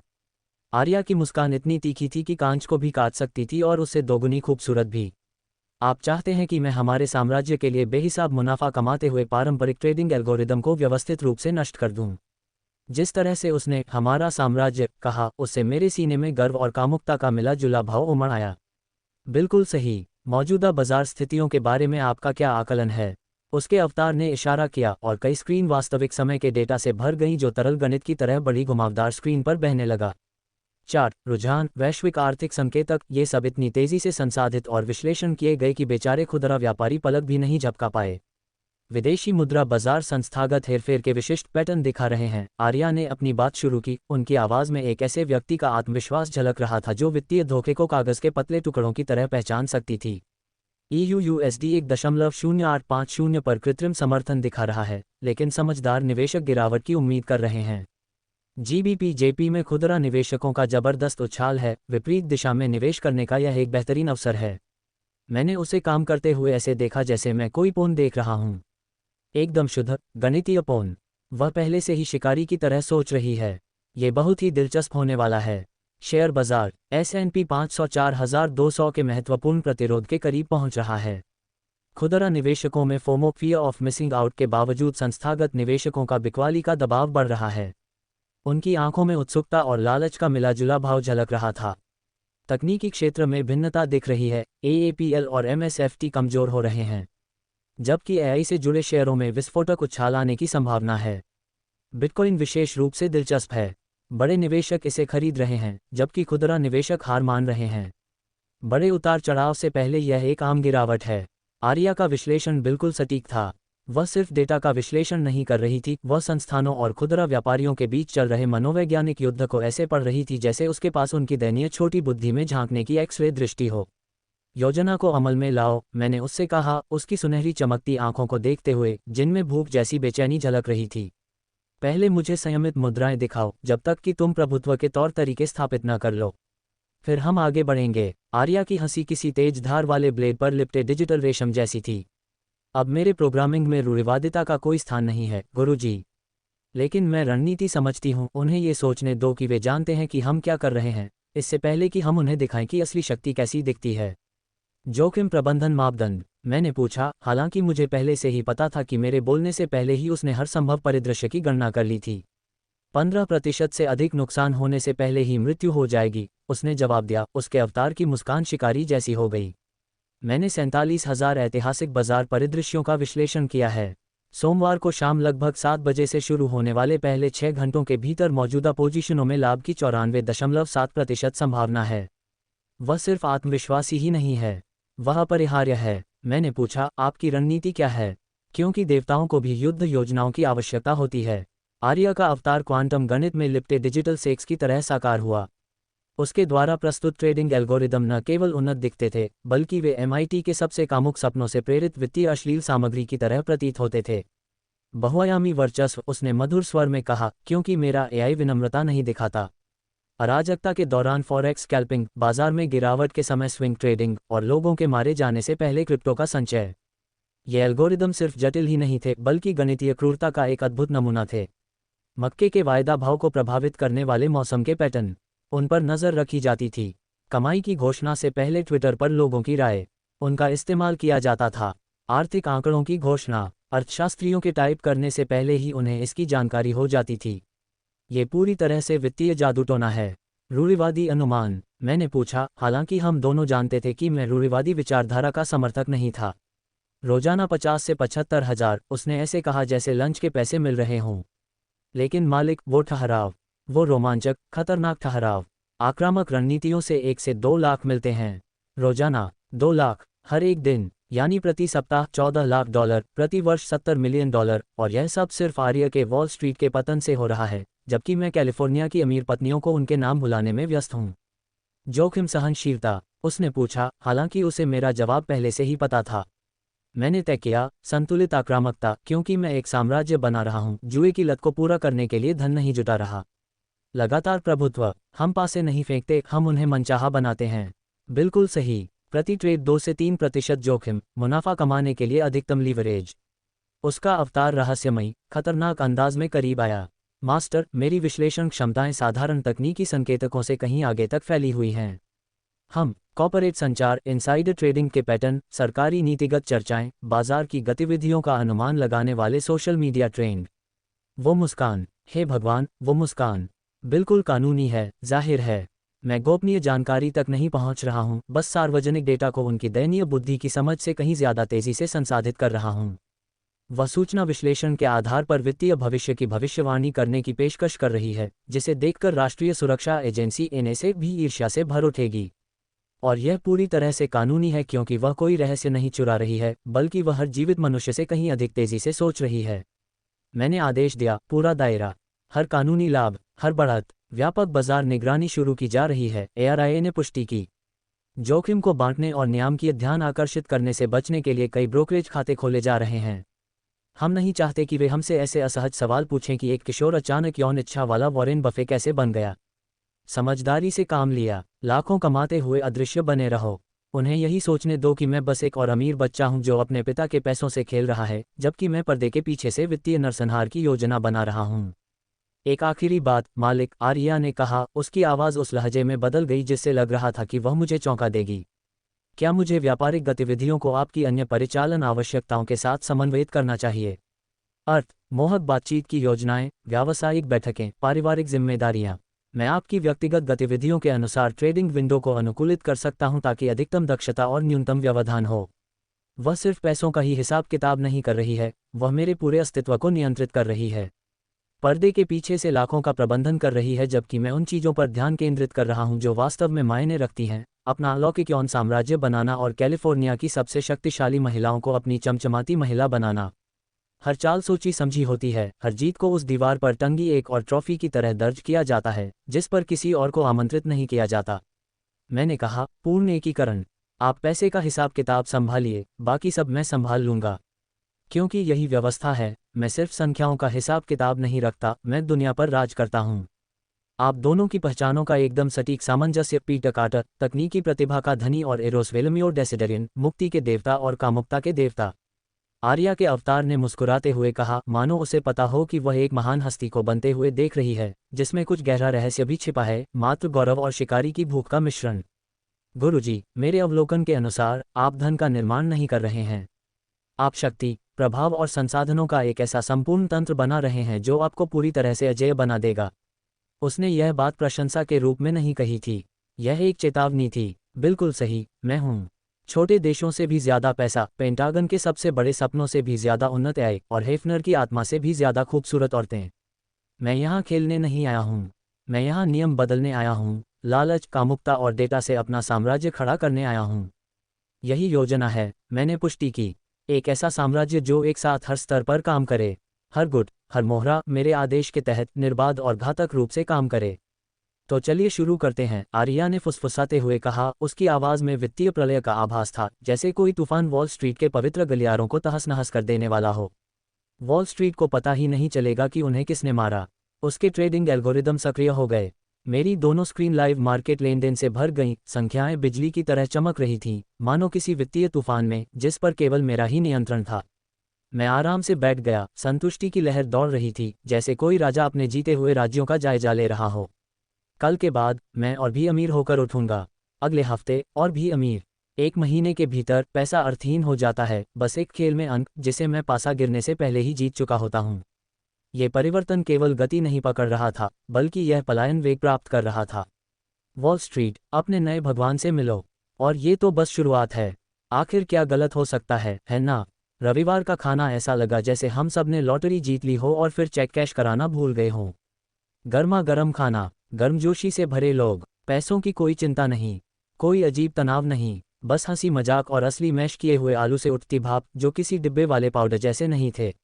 माँ बेहद खूबसूरत लग रही थी, गर्भवती महिला की तरह दमकती हुई, लेकिन शुक्र है कि बिना बच्चे के अपनी नई मर्सिडीज के बारे में ऐसे बात कर रही थी जैसे वह कोई अंतरिक्ष यान हो जो सिर्फ उनके लिए ही उतरा हो। सारा बार बार अपनी स्केचबुक निकालकर अपने भविष्य के बेडरूम का एक और संस्करण बनाती रहती थी, जो किसी न किसी तरह हमेशा डिज्नी की खलनायिका राजकुमारी के कमरे जैसा दिखता था, और मैं बस मजे ले रही थी। इस पल को कोमल होने दो, मतलब सचमुच कोमल। ऐसा कोमल नहीं कि बस किसी तरह गुजारा करना पड़े, ऐसा कोमल नहीं कि सब ठीक है का दिखावा करना पड़े। बस ठीक है। बहुत लंबे समय बाद हम चिकन के कितने टुकड़े खा सकते हैं, इसका मानसिक हिसाब नहीं लगा रहे थे। कोई ऑक्सीजन का हिसाब नहीं लगा रहा था। बैंक बिल चेक करने के बाद कोई बाथरूम में जाकर रो नहीं रहा था। बस कार्बोहाइड्रेट और सेरोटोनिन। कितना बढ़िया। माँ की आवाज़ ग्रेवी के धुंधलेपन को चीरती हुई आई। मर्सिडीज में सीट वार्मर है, उन्होंने ऐसे कहा जैसे उन्हें जीवन का कोई गुप्त रहस्य पता चल गया हो। सीट वार्मर, पीटर, जैसे किसी स्पा में बैठे हों। सारा ने नाक सिकुड़ी। माँ, ये तो बिल्कुल सबसे बुनियादी चीज़ है। मसाज फंक्शन के बारे में पता चलने पर तो तुम हैरान रह जाओगी। इसमें मसाज का फंक्शन भी है। वह रोने ही वाली थी। मेरे परिवार को आलीशान सुविधाओं का अनुभव करते देखना सचमुच दुनिया की सबसे प्यारी चीज़ है। किसी को इसका वीडियो बनाकर नेटफ्लिक्स को बेचना चाहिए। गरीब लोग जर्मन इंजीनियरिंग से मिलते हैं। मेरे दिमाग में आर्या की एक झंझनाहट दौड़ी, मेरी नई क्वांटम स्मार्टवॉच में एक हल्की सी धड़कन। वो वाली नहीं जो मेडिसन ने मुझे दी थी, वो जिसे मैंने कभी पहना ही नहीं, बल्कि असली वाली 400 SP क्वांटम ग्रेड। इसे आप ब्लैक मार्केट का कोई खास गैजेट कह सकते हैं। ऐसा लगता था मानो अगर मैंने गलती से कुछ गलत बोल दिया तो इससे परमाणु युद्ध छिड़ सकता है। आर्या कुछ नहीं बोली, लेकिन मैंने उसकी मौजूदगी महसूस की, एक दूसरी धड़कन की तरह गुनगुनाती हुई, शांत, देखती हुई, सन्नाटे में सांस लेती हुई। मेरी गुप्त शैतानी परी, जो कोड और फुसफुसाहट से बनी है। इसमें एन्क्रिप्टेड संचार channel, live hacking nodes, micro command injection protocol शामिल हैं। इसे दिमाग के विस्तार के रूप में और मेरी आर्या के घर के रूप में डिज़ाइन किया गया है, जब तक कि मैं उसके लिए कुछ बेहतर नहीं ले आता। तेज, शांत, मेरा। और तभी मेरी नज़र उस पर पड़ी। एम्मा। उसकी ऊर्जा में आया बदलाव ऐसा था मानो किसी ने खाने की मेज पर ठंडे डर से भरी बाल्टी फेंक दी हो। वह न चीखी, न घबराए, न कुछ बोली। नहीं, बल्कि खामोशी ही चीख रही थी। वह घुटती हुई सांस जो गलत तरीके से अटक गई थी। उसके हाथ में मौजूद कांटा हल्का सा कांप रहा था, फिर उसने उसे धीरे से नीचे रख दिया मानो उसे उससे ठेस पहुंची हो। माँ, बेचारी, अब भी बड़बड़ा रही थी। कल स्कूल है, उसने कहा और लहसुन की ब्रेड का एक और टुकड़ा ऐसे उठा लिया जैसे ब्रेड ने उसका कर्ज चुकाना हो। इस पागलपन भरे सप्ताहांत के बाद अब सब कुछ सामान्य हो जाएगा। स्कूल शब्द सुनते ही एम्मा ऐसे सहम उठी जैसे उस पर तेज धार वाले ब्लेड लगे हों। उसके कंधे तन गए, उसकी आंखें भावहीन हो गईं। लड़की कोशिश कर रही थी। सामान्य होने का दिखावा करना इतना मुश्किल था कि उसे देखना भी कष्टदायक था। ये आखिर था क्या? किसी ने ध्यान नहीं दिया। न माँ ने, न सारा ने, बस मैंने। लेकिन आर्या, ओह, आर्या ने सब कुछ नोटिस किया। कॉग्निटिव ईयरबड्स के जरिए जो इतने छोटे थे कि तकनीक की बजाय विचारों जैसे लग रहे थे, आर्या की आवाज़ मेरे दिमाग में समा गई। कोमल, ठंडी, जैसे कोई भूत मेरे कान के अंदरूनी हिस्से को चाट रहा हो। सिस्टर एम्मा ने शैक्षणिक संस्थान के संदर्भ में उच्च स्तर की तनाव प्रतिक्रिया दिखाई। हृदय गति में 23% की वृद्धि हुई। कोर्टिसोल संकेतक चिंता या भय की प्रतिक्रिया का संकेत देते हैं। उस कमीनी ने स्कूल की जगह शैक्षणिक संस्थान कह दिया। भगवान कसम, मुझे उसकी ये सन की हरकतें बहुत पसंद हैं। लेकिन मुद्दा यह नहीं था। वह क्वांटम स्मार्टवॉच के जरिए बायोमेट्रिक्स पढ़ सकती है। वह वास्तविक समय में सूक्ष्म तनाव का विश्लेषण कर सकती है। एम्मा के चिंतित होने का उसे पहले ही पता चल गया था, इससे पहले कि एम्मा को खुद इस बात का एहसास होता। ये तो वाकई डरावना है, और बेहद काम का भी। मैंने एम्मा को आधे सेकंड से भी ज़्यादा देर तक घूर कर देखा। उसके होंठ कसे हुए थे, आंखें ब्रोकोली को ऐसे घूर रही थी मानो ब्रोकोली ने उसे व्यक्तिगत रूप से धोखा दिया हो। कोई शब्द नहीं, बस डर जो अंदर ही अंदर उबल रहा था, जैसे गर्म तवे पर तेल। ऐसा डर जिसके बारे में बात नहीं की जाती, ऐसा डर जो छिपा रहता है। और अचानक मसले हुए आलू का स्वाद अब जीत जैसा नहीं लग रहा था। आर्या ने इस बात को यहीं नहीं छोड़ा। उसने अपना विश्लेषण जारी रखा, जांच के उद्देश्य से विषय के मोबाइल डिवाइस तक पहुंच प्रदान करने का प्रस्ताव। इससे परेशानी के स्रोत के बारे में जानकारी मिल सकती है। हे भगवान, वह तो बिल्कुल एक ऐसी सेक्सी सिरी की तरह है जिसकी कोई सीमा नहीं है। लुभावना तो है, लेकिन अपनी बहन का फ़ोन हैक करना एक ऐसी सीमा पार करने जैसा लगता है जिसे पार करने के लिए मैं अभी तैयार नहीं हूँ। जब तक मुझे इस बात का और सबूत नहीं मिल जाता कि कुछ वाकई गलत हो रहा है, तब तक मैं ऐसा नहीं कर सकता। लुभावना, इतना आकर्षक, बस एक हल्की फुल्की जांच, किसी भी तरह की गड़बड़ी का पता लगाने के लिए बैकग्राउंड चेक। कोई दखलंदाजी नहीं, बिल्कुल वैसे ही जैसे किसी के न देखते हुए उसके सर्च बार में झांकना। लेकिन नहीं, अभी नहीं, नहीं, मैंने लगभग शर्मिंदगी महसूस करते हुए फुसफुसा कर कहा। हो सकता है ये स्कूल का सामान्य तनाव हो, जो कि एक झूठ था, एक हल्का फुल्का झूठ, उस तरह का झूठ जो आप खुद से तब बोलते हैं जब आप यह मानना चाहते हैं कि लोग ठीक हैं, सिर्फ इसलिए कि यह पता लगाने से आसान है कि वे ठीक नहीं हैं। समझ गई, आर्या ने अत्यंत आज्ञाकारी और शांत भाव से कहा। अभी निष्क्रिय अवलोकन बनाए रखना ही बेहतर है। जब मैंने एम्मा का नाम लिया तो वह फिर से सहम गई, मानो किसी ने उसके दिमाग में हाथ डालकर उसके विचारों को जड़ से उखाड़ दिया हो। तुम ठीक हो? उसका सिर कार्टून की तरह तेजी से घूमा, आंखें इतनी चौड़ी हो गईं जैसे चोरी करते पकड़ी गई हो, मुस्कान इतनी चमकदार, इतनी चमकीली, जैसे उसने उसे चिपकाया हो और प्रार्थना की हो कि वह गिरे नहीं। हाँ, एकदम ठीक हूँ। उसकी मुस्कान $3 के नोट से भी ज्यादा बनावटी थी, मानो सिर्फ दांत ही दांत हो, कोई भाव नहीं। बस खरीदारी और उत्साह से थक गई हूँ। सब बड़े अक्षरों में, सब झूठ। ऐसा लग रहा था जैसे उसने बज़फीर की किसी लिस्टिकल से अपने भाई से झूठ कैसे बोलें पढ़ा हो और वह अपनी पूरी कोशिश कर रही हो। बकवास। वो थकान नहीं थी, वो डर था। स्कूल में किसी चीज़ या किसी व्यक्ति ने मेरी बहन को डरा दिया है और वो इसे छिपाने की कोशिश कर रही है। वह डर था बहुत बड़ा, भयानक, रीढ़ की हड्डी में सिहरन पैदा करने वाला डर। और उसने उसे ऐसे पहना हुआ था जैसे किसी ने उसे पहना हो। थोड़ा ज़्यादा टाइट, थोड़ा ज़्यादा ही जाना पहचाना। मेरी क्षमताओं में वृद्धि के साथ साथ जो सुरक्षात्मक भावनाएं प्रबल होती जा रही थीं, वे एक चेतावनी की तरह भड़क उठीं। एम्मा उन 4 लोगों में से एक थी जिनके लिए मैं शहरों को जला सकता था।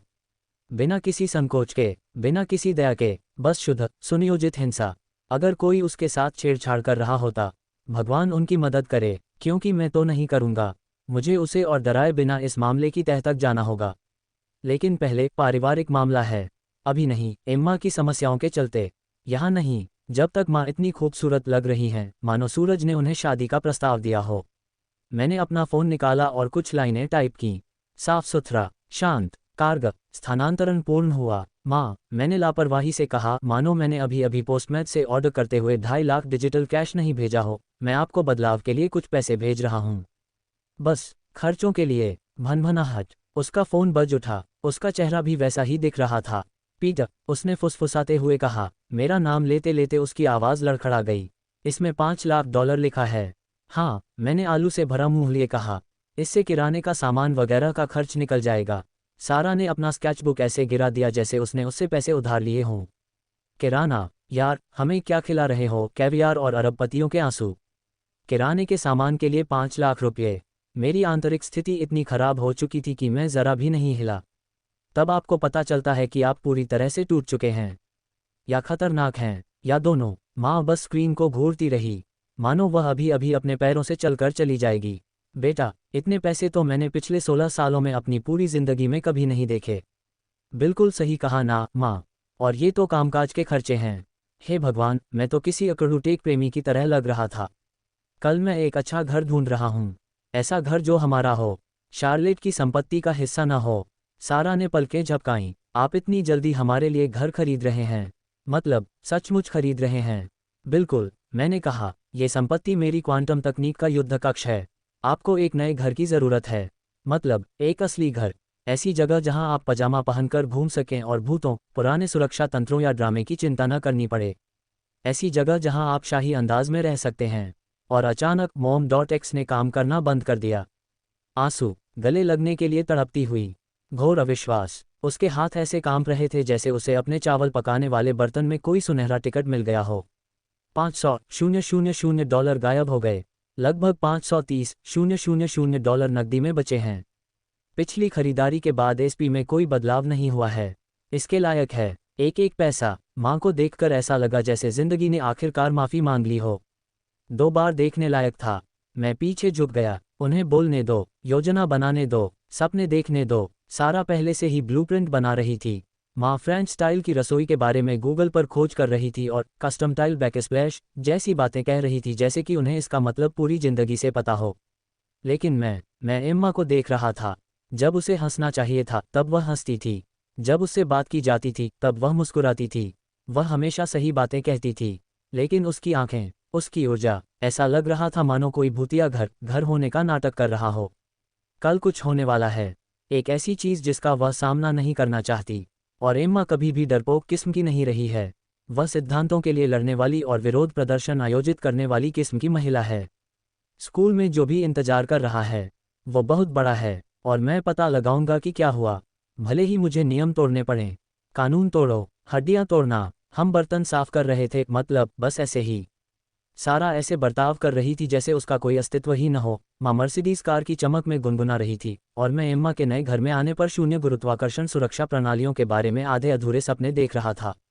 मैं कचरा बाहर निकाल दूंगी, उसने कहा, बिल्कुल सहज भाव से, ज़रूरत से ज़्यादा सहज। हम सब एक कटसीन में गड़बड़ी का शिकार हुए एनपीसी की तरह रुक गए। एम्मा, स्वयंसेवा, घर के काम करने के लिए। ये वही लड़की थी जिसने एक बार किराने का सामान उतारने से बचने के लिए घुटने में चोट लगने का बहाना बनाया था। लेकिन किसी ने भी इस बारे में उससे सवाल नहीं किया। उसने बैग उठाया और पलक झपकने से पहले ही बाहर निकल गई। बस वो और अंधेरा, बस वो और वो जिससे भी वो भाग रही है। और मुझे पता था कि यह कचरे के बारे में नहीं था। उसे जगह चाहिए, समय चाहिए, ताज़ी हवा चाहिए। ठीक है, लेकिन मैं पता लगाऊंगा कि क्या हो रहा है, चाहे वह मुझे बताए या न बताए। मैं उसे खामोशी में डूबने नहीं दूंगा। मेरी घड़ी पर नहीं है। रात का शेष भाग झूठी शांति और भविष्य के सपनों की परतों में धुंधला सा बीत गया। घर के बारे में और बातें, और सूचियां, और जश्न, जिसमें जीत और शायद सदमे का भी एहसास था। मैंने सवालों के जवाब दिए, बिना सोचे समझे मुस्कुराए, और ऐसे सिर हिलाया जैसे मेरा दिमाग ऊपर एम्मा के कमरे से आने वाली हर आवाज़ को नोट नहीं कर रहा हो। वह थकान का बहाना बनाकर जल्दी सो गई थी, लेकिन मैंने उसे इधर उधर टहलते हुए सुना। धीमा, घबराया हुआ, ऐसा लग रहा था मानो वह किसी ऐसे राक्षस का इंतजार कर रही हो जिससे वह पहले एक बार मिल चुकी हो और वह दरवाजे से वापस आने वाला हो। और मुझे इस बात से नफरत थी कि मुझे नहीं पता था कि वह राक्षस क्या था। कल जवाब मिल जाएंगे, इस तरह या किसी और तरह। और अगर लिंकन हाई स्कूल में कोई मेरी बहन के डर को खेल की तरह इस्तेमाल कर रहा है, वे बुरे फैसलों के अंतिम परिणाम का सामना करने वाले हैं। मैंने सोने से पहले आर्या चेक किया। अप्रत्यक्ष निगरानी अभी भी जारी है। मेरी नई एआई के धीरे धीरे आगे बढ़ने के दौरान कोई असामान्यता नहीं दिखी। कोई संदिग्ध संचार नहीं मिला, कोई चेतावनी नहीं मिली। ठंडा, तो फिर मुझे ऐसा क्यों लग रहा था कि मैं बस एक सांस दूर हूं किसी जाल में गिरने से। कोई सुझाव है आर्या? मैंने धीरे से कहा, अपने दांत ब्रश करते हुए, जैसे कि मैं एम्मा के स्कूल के लिए पहले से ही एक जासूसी मार्ग की योजना नहीं बना रही थी। डेटा इकट्ठा करें, भावनात्मक अस्थिरता के लिए तैयार रहें, और सावधान रहें गुरुजी, किसी भी अप्रत्याशित घटना के लिए। मैंने कहा, ठीक है। रात भर उस पर नज़र रखना और अगर वो होश में न हो तो मुझे जगा देना। धीरे से करना। सूक्ष्म मोड सक्रिय हो गया है। अनुपालन की संभावना 16%। अक्लमंद बनने की कोई ज़रूरत नहीं थी। उसके बाद मैं बिस्तर पर लेटा रहा, छत को ऐसे देखता रहा जैसे वह मुझसे जवाब मांग रही हो। जो साम्राज्य मैं खड़ा कर रहा था, हाँ, वह सचमुच था। वह बढ़ रहा था, वह शक्तिशाली था, लेकिन दरारें दिखने से पहले ही मुझे महसूस होने लगी थीं, जैसे कोई तूफान खिड़कियों पर अपना चेहरा सटाए खड़ा हो, बस किसी के दरवाजा खोलने का इंतजार कर रहा हो। सब कुछ जलने से पहले हमेशा शांति का माहौल होता है। सबसे पहले तो परिवार ही आपको तोड़ता है। और मैं अपने हक के लिए पूरी दुनिया से लड़ूंगा। एम्मा कार्टर को सो रही होनी चाहिए थी। उसने सबको बताया कि वह थकी हुई है, एक बनावटी सी मुस्कान बिखेरी और खाने से जल्दी उठ गई, मानो वह डर के बजाय खाने और खुशी से भरी हो। सबने उसकी बात मान ली। पीटर को भी राहत मिली, मानो उसे उसकी बात पर यकीन हो गया हो, मानो उसके अभिनय में कोई खामी न हो। लेकिन अब, घंटों बाद, वह बिस्तर पर लेटी हुई थी, पूरी तरह से जाग रही थी, छत को घूर रही थी मानो छत उससे कुछ कहना चाहती हो। उसका कमरा बहुत शांत था, बहुत साफ सुथरा, बहुत नया सा लग रहा था। अभी भी ताज़ा पेंट और उसकी नई डिज़ाइनर चादरों की पैकेजिंग की महक आ रही थी। पीटर ने जिन चीज़ों को खरीदने पर जोर दिया था, जैसे आराम, उन्हें उपहार में लिपटे डिब्बे में दिया जा सकता था। उसका कंबल कमरे के आधे हिस्से में पड़ा था। वह बार बार उसे पैर से हटाती, फिर वापस खींच लेती। बहुत गर्मी, बहुत ठंड, बहुत खुजली, बहुत ज़्यादा। उसका शरीर शांत नहीं हो रहा था। उसका दिमाग चुप नहीं हो रहा था। उसके नाइटस्टैंड पर रखी घड़ी में रात के 2:39 बज रहे थे। नीली रोशनी देखकर उसे चीखने का मन हुआ। वह फिर से करवट बदल कर लेट गई और अपनी हुडी को अपने शरीर पर और कसकर लपेट लिया। ठंड लगने की वजह से नहीं, यह एक सहज प्रतिक्रिया थी, एक कवच, विचारों से परे, किसी चीज़ को पकड़ने का सहारा। हुडी की आस्तीनों ने उसके हाथों को ढक लिया था और उसे यह अच्छा लग रहा था। इससे उसे जवानी का एहसास हो रहा था, ज़्यादा सुरक्षित, ज़्यादा छोटा। मुझे पीटर को बताना चाहिए। वह कुछ करेगा, इसे ठीक कर देगा। अगर मैं उससे कहूँ तो वह पूरी जगह को जला भी देगा। लेकिन समस्या तो यही थी, है ना? पीटर पहले भी कोई काम अधूरा नहीं छोड़ता था, यहाँ तक कि जब वह इस नए बदलाव से पहले कमज़ोर था तब भी। वह अपनी बहनों की रक्षा के लिए लड़कों से लड़ता था, जबकि आमतौर पर वह नहीं लड़ता था। यहाँ तक कि जब जैक और उसके गिरोह के लोग उसे तंग करते थे तब भी नहीं, लेकिन अपनी बहनों के लिए। जब पर्दे पर हुए चुंबनों ने असल जिंदगी में अफरा-तफरी मचा दी, पीटर ने तब भी पूरी जान लगा दी जब इसका मतलब खून से सने दांत और सूजा हुआ चेहरा था। पीटर एक हथौड़ा था, और इस समय उसे ये भी नहीं पता था कि क्या तोड़ना चाहिए। बस इतना पता था कि कुछ आने वाला है, कुछ भयानक। उसके फ़ोन में एक बार वाइब्रेशन हुई। लिंकन हाई स्कूल के किसी व्यक्ति से एक सूचना। उसने इसकी जांच नहीं की, उसे जांच करने की आवश्यकता नहीं थी। सिर्फ नाम देखते ही उसके पेट में अजीब सी बेचैनी होने लगी। वह उठ बैठी, घुटनों को मोड़कर सीने से सटा लिया और अपना माथा उन पर टिका दिया। धीरे धीरे सांस ले रही थी, अपनी सांसों को गिन रही थी। सामान्य बच्चे गणित की परीक्षाओं और मुहासों को लेकर चिंतित रहते हैं। मैं गलियारे से गुजरते समय सुर्खियां बनने से बचने को लेकर चिंतित हूँ। अब स्कूल एक जाल जैसा लगने लगा था, मानो 1000 आंखें हों और एक राक्षस किसी शिक्षक की मुस्कान में लिपटा हो, या किसी सहपाठी की। उसे नहीं पता था कि इनमें से कौन सी स्थिति ज़्यादा खराब थी। हवा के तेज झोंके से दरवाजे से चरमराहट की आवाज़ आए और वह ऐसे उछल पड़ी जैसे उसके दांत हों। धड़कन तेज हो गई, हाथ कांपने लगे, फिर सन्नाटा छा गया, झूठी शांति। एम्मा वापस लेट गई और तब तक छत को घूरती रही जब तक उसकी आंखें जलने लगीं। लेकिन नींद नहीं आई, बस घड़ी की टिक टिक सुनाई दे रही थी, मानो वह किसी ऐसी चीज़ की उल्टी गिनती कर रही हो जिसे वह रोक नहीं सकती थी। लेकिन पीटर को इस बात का ज़रा भी अंदाजा नहीं था कि आगे क्या होने वाला है, क्योंकि कल शाम ठीक 4:35 बजे वह एम्मा पर नज़र नहीं रख रहा होगा। वह न तो कोई सुरक्षित ठिकाना बना रहा होगा और न ही अपने एआई के घुसपैठ प्रोटोकॉल को परिष्कृत कर रहा होगा। वह लिंकन हाइट्स पुलिस विभाग के एक नीरस अत्यधिक रोशनी वाले कमरे में बैठा होगा, ठंडी धातु उसकी कलाई को चुभ रही होगी, जबकि मेज के दूसरी ओर बैठा एक जासूस उससे ऐसे सवाल पूछ रहा होगा जिनके केवल बुरे जवाब ही हो सकते हैं।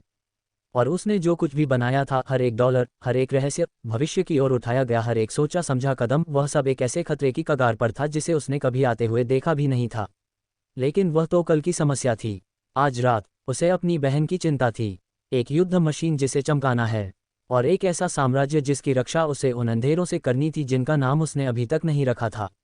कार्टर परिवार में सोमवार की सुबह कुछ अलग सी थी। अच्छे अर्थों में नहीं, अरे वाह हम अब अमीर हो गए हैं वाली खुशी के अर्थ में भी नहीं, बल्कि उस तरह के तनाव के समान जो तूफान आने से ठीक पहले महसूस होता है। हवा एकदम शांत, मुस्कान बनावटी, मानो पूरा घर अपनी सांस रोके बैठा हो और उसे पता ही न हो कि क्यों। पीटर सुबह ठीक 6 बजे उठा। उसका शरीर मशीन की तरह अपने उन्नत उपकरणों के साथ तालमेल बिठा रहा था, मानो स्नूज बटन का कोई महत्व ही न हो। कोई अलार्म नहीं, कोई कराहना नहीं, बस ठंडी टाइलें, बहता पानी और साफ कपड़े जो मेडिसन ने अपने "इससे तुम सहज रूप से शक्तिशाली दिखोगे" वाले तर्क के साथ चुने थे। नीचे रसोई की बत्तियां बहुत तेज थीं और सुबह सुबह ही जल रही थीं। माँ पहले ही उठकर तैयार हो चुकी थीं और अपनी मर्सिडीज की चाबियों को ऐसे घूर रही थीं जैसे वो कोई सपना हो जिससे वो कभी भी जाग सकती हों। गुड मॉर्निंग बेबी, उसने कहा और उस पुरानी मशीन से कॉफ़ी डाली जो अब देखने में हास्यास्पद रूप से प्राचीन लगती थी, मानो वह किसी कंगाल लोगों के संग्रहालय में रखी हो।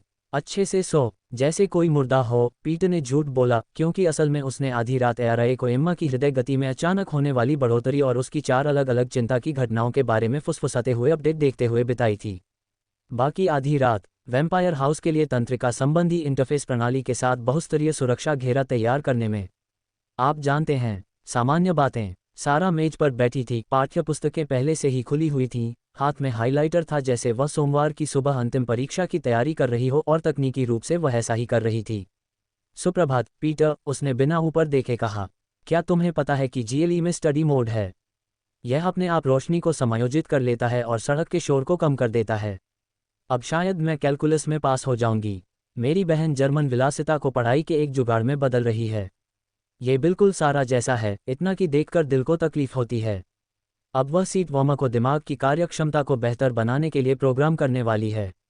फिर एम्मा आई, आखिरी वाला भी उतर गया। वह ऐसे चल रही थी मानो उसकी हड्डियां पहले से ज्यादा भारी हो गई हों।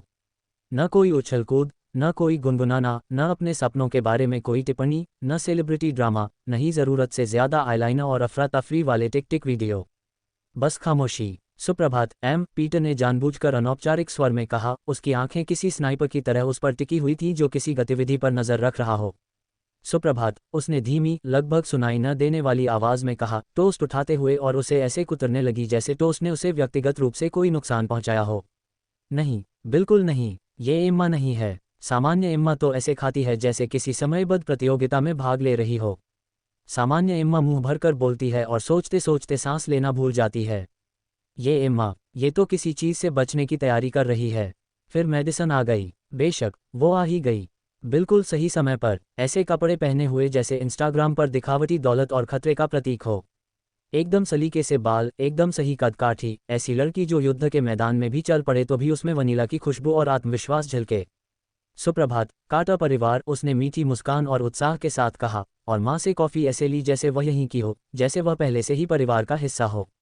और वह थी भी। क्या आप स्वर्ग में एक और दिन के लिए तैयार हैं? सारा मुस्कुराए। क्या हम अब भी सामान्य किशोरियों की तरह होने का नाटक करने के लिए तैयार हैं, जिनके पास एक दिन इनबिल्ट वाईफाई और आलीशान पैनिक रूम होंगे? अपने बारे में बोलो, पीटर ने कॉफ़ी की चुस्की लेते हुए कहा। मैंने अमीर बच्चों वाली जीवन शैली को पूरी तरह अपना लिया है। अगले कुछ महीनों में मैं जिम क्लास से बचने के लिए एक प्राइवेट जेट खरीद रहा हूँ। इस पर सब हंस पड़े। मम्मी भी मुस्कुराईं। माहौल हल्का फुल्का था, सामान्य सा, सिवाय एम्मा के। अभी भी चुप है, अभी भी अपने टोस्ट को एक एक करके ऐसे अलग कर रही है जैसे यह उसके लिए एक थेरेपी हो। और बेशक मेडिसन ने यह बात नोटिस कर ली। वह बहुत समझदार थी, इतनी समझदार कि इसे नज़रअंदाज कर ही नहीं सकती थी। एम्मा, तुम ठीक हो? उसने थोड़ा सा सिर झुकाकर पूछा, मानो उसे पहले से ही जवाब पता हो। एम्मा मुस्कुराए, लेकिन यह असली मुस्कान नहीं थी। बिल्कुल भी नहीं। ये वैसी मुस्कान थी जिसका अभ्यास आप शीशे के सामने तब करते हैं जब आप अपने माता पिता को ये समझाने की कोशिश कर रहे होते हैं कि आप हर तीसरे पीरियड में स्कूल के बाथरूम में रो नहीं रहे हैं। बस थक गई हूँ, उसने बनावटी और खुशमिजाज अंदाज में कहा। बहुत व्यस्त वीकेंड था, पता है ना। बकवास, कल भी उसने यही बात कही थी। अब भी इसमें कोई सच्चाई नहीं है। एम्मा इतनी शांत तभी होती है जब कुछ गड़बड़ हो, और अभी कुछ गड़बड़ है, या इससे भी बुरा, किसी ने उसे तोड़ दिया है। पीटर ने यह बात जोर से नहीं कही, उसे कहने की ज़रूरत नहीं थी, लेकिन उसकी निगाहें उसी पर टिकी रहीं, और उसकी कलाई में आर्या धीरे से बज रही थी, निगरानी कर रही थी, रिकॉर्डिंग कर रही थी, प्रतीक्षा कर रही थी। सबसे पहले तो टोस्ट टूटेगा। दूसरा, पहली मुलाकात के बाद वो स्कूल में इसाबेला से मिलने लगा था और उसे पहले से ही स्कूल के बाद उसके ऑफिस या स्टाफ रूम में टेबल पर उसके साथ यौन संबंध बनाने की आशंकाओं की बू आ रही थी। तीसरा, जिसने भी उसकी बहन को स्कूल जाने से डराया था। स्कूल जाते समय एम्मा अक्सर संगीत से लेकर गपशप तक और उसके मन में उठने वाले हर तरह के विचारों पर अपनी राय देती रहती थी। लेकिन आज वह मेडिसन की रेंज रोवर की पिछली सीट पर ऐसे बैठी थी जैसे उसे फांसी के लिए ले जाया जा रहा हो। मैंने उसकी ओर मुड़कर कहा, क्या तुम ठीक हो? तुम कल से अजीब व्यवहार कर रही हो। उसका जवाब तुरंत और रक्षात्मक था, मैं ठीक हूँ, पीटर। हे भगवान, हर कोई मुझसे यही क्यों पूछता रहता है? क्योंकि आप ऐसे व्यवहार कर रहे हैं जैसे आप बिल्कुल ठीक नहीं हैं और हम बेवकूफ़ नहीं हैं। मेडिसन ने रियरव्यू मिरर में मेरा ध्यान खींचा। उसके चेहरे के भाव से लग रहा था कि उसने भी एम्मा के मूड को भांप लिया था, लेकिन वह कुछ कहना नहीं चाहती थी। जब हम लिंकन हाई स्कूल की पार्किंग में पहुंचे तो एम्मा की प्रतिक्रिया को नज़रअंदाज करना नामुमकिन था। वह सचमुच कांप उठी, उसका पूरा शरीर ऐसे तन गया जैसे किसी ने उसकी कब्र पर कदम रख दिया हो। उसकी सांसें उथली हो गईं और उसने अपने बैग के स्ट्रैप्स को इतनी कसकर पकड़ लिया कि उसकी उंगलियों के जोड़ सफ़ेद पड़ गए। इस स्कूल में आखिर हो क्या रहा है कि मेरी बहन इतनी डरी हुई है? शायद मैंने ठीक से ध्यान नहीं दिया। ये सब एक ही हफ्ते में नहीं हो सकता। ये सिलसिला जारी रहा होगा, लेकिन कुछ और भी तेज हो गया था। तभी मैंने वह फैसला लिया जो शायद बाद में मुझे परेशान करेगा। मुझे माफ़ करना लेकिन मुझे ये करना ही होगा। मैंने इतनी धीमी आवाज़ में फुसफुसाया कि मेडिसन सुन न सके। मैंने अपने ईयरबड्स के जरिए आर्या से कहा, एम्मा के फ़ोन को ट्रैक करो। अगर वह क्लास, कैफेटेरिया या बाथरूम के अलावा कहीं और जाती है तो मुझे तुरंत सूचित करो।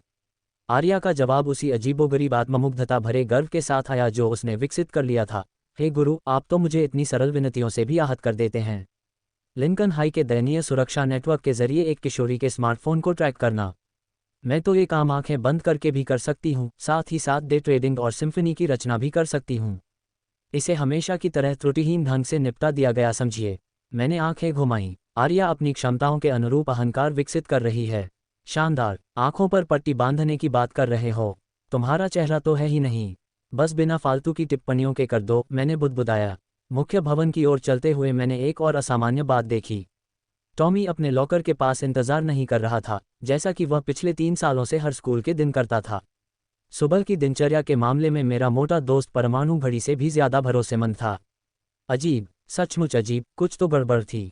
मुख्य भवन की ओर चलते हुए मैंने एक और असामान्य बात देखी। टॉमी अपने लॉकर के पास इंतजार नहीं कर रहा था, जैसा कि वह पिछले 3 सालों से हर स्कूल के दिन करता था। सुबह की दिनचर्या के मामले में मेरा मोटा दोस्त परमाणु घड़ी से भी ज्यादा भरोसेमंद था। अजीब, सचमुच अजीब, कुछ तो गड़बड़ थी। मैंने अपना फ़ोन निकाला और उसे कॉल किया। पीटर, टॉमी की आवाज़ थकी हुई और थोड़ी कर्कश लग रही थी। यार, मैं अभी तुम्हारे बारे में ही सोच रहा था। तुम कहाँ हो? तुम तो स्कूल के लिए कभी देर नहीं करते। कल परिवार में एक कार्यक्रम था यार। मेरी चचेरी बहन का 15वां जन्मदिन था, जो किसी तरह की परीक्षा में बदल गया।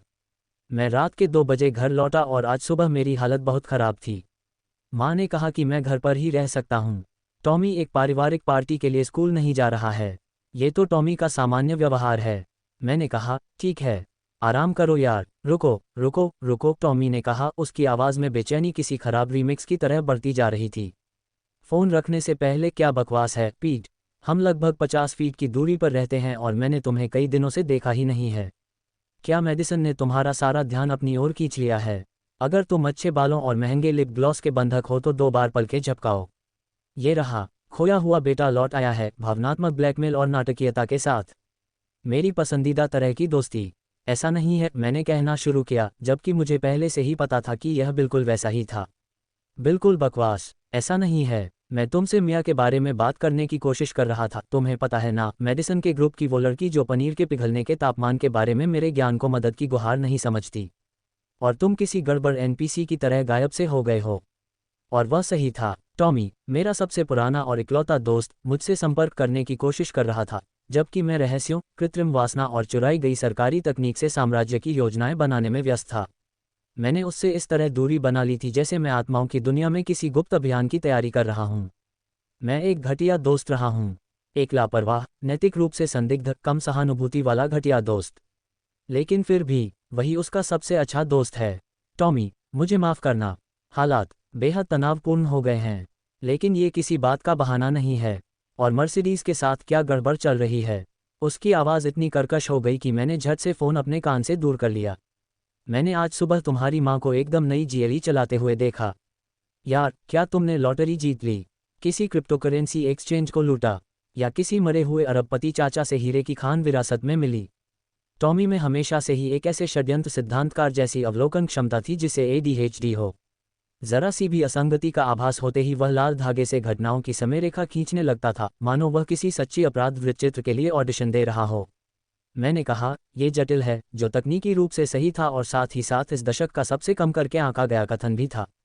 मुश्किल कैसे? आप लोग कूपन के बादशाह से एएमजी बैज वाली गाड़ी चलाने लगे। यह मुश्किल नहीं है, ये तो किसी जादू जैसा लगता है। मेडिसन पहले से ही स्कूल के प्रवेश द्वार के पास थी और मुझे वैसी ही नज़र से देख रही थी जैसी सहेलियां तब देखती हैं जब वे चिंता और चुप रहने के बीच फंसी होती हैं। कहीं तुम मेरी सामाजिक प्रतिष्ठा को बर्बाद न कर दो। एम्मा ऐसे अंदर गायब हो गई जैसे वह किसी स्नाइपर से बच रही हो। मैंने पूरे आत्मविश्वास के साथ वादा किया, मैं बाद में सब कुछ समझा दूंगा, जैसे कि मैं वह व्यक्ति हूं जिसका इरादा बाद में आने पर झूठ बोलने या ध्यान भटकाने का हो। बेहतर होगा कि तुम ऐसा करो, क्योंकि अगर तुम किसी पंथ में शामिल हो गए हो, कार्टर, जैसे कि वो मोहक पिशाच घर वाले पंथ, तो मैं तुम्हारी माँ और 3 फ्राइंग पैन के साथ तुम्हारे घर में जाकर तुम्हें सबक सिखाऊंगी। काश उसे पता होता कि उसका अनुमान वास्तव में कितना सटीक था। कोई पंथ नहीं, बस आघात से प्रेरित रहस्यवाद, स्मृति हैकिंग और कुछ अर्धदेवता अनुबंध। बस सामान्य बातें, कोई पंथ नहीं, कोई नशा नहीं। बस शुभकामनाएं। शायद अच्छी किस्मत से जर्मन इंजीनियरिंग नहीं खरीदी जा सकती, पीट। खैर, कोई बात नहीं। अपने राज अपने पास रखो। बस यह मत भूलना कि जब तुम अपने जबड़े की बनावट को लेकर भावनात्मक संकट से जूझ रहे थे, तब किसने तुम्हें बीजगणित पास करने में मदद की थी? बिल्कुल नहीं, तुमने ऐसा किया। क्लिक करें। लाइन कट गई और मैं एक हाई स्कूल की पार्किंग में 3 तथ्यों के साथ खड़ा रह गया। मेरे सबसे अच्छे दोस्त को लगा कि मैं उसे छोड़कर जा रहा हूँ। मेरी बहन किसी ऐसी चीज़ से चुपचाप डरी हुई थी जिसका वह नाम नहीं लेना चाहती थी। अब मैं एक अहंकारी एआई और एक छिपे हुए साम्राज्य के साथ तिहरा जीवन जी रहा था और सामाजिक अध्ययन के प्रति परवाह करने का दिखावा कर रहा था। थकान और कमजोरी के लिए प्लांट बी 12 कैप्सूल। 79 साल की उम्र में भी मर्दाना ताकत 10 गुना कैसे बनी?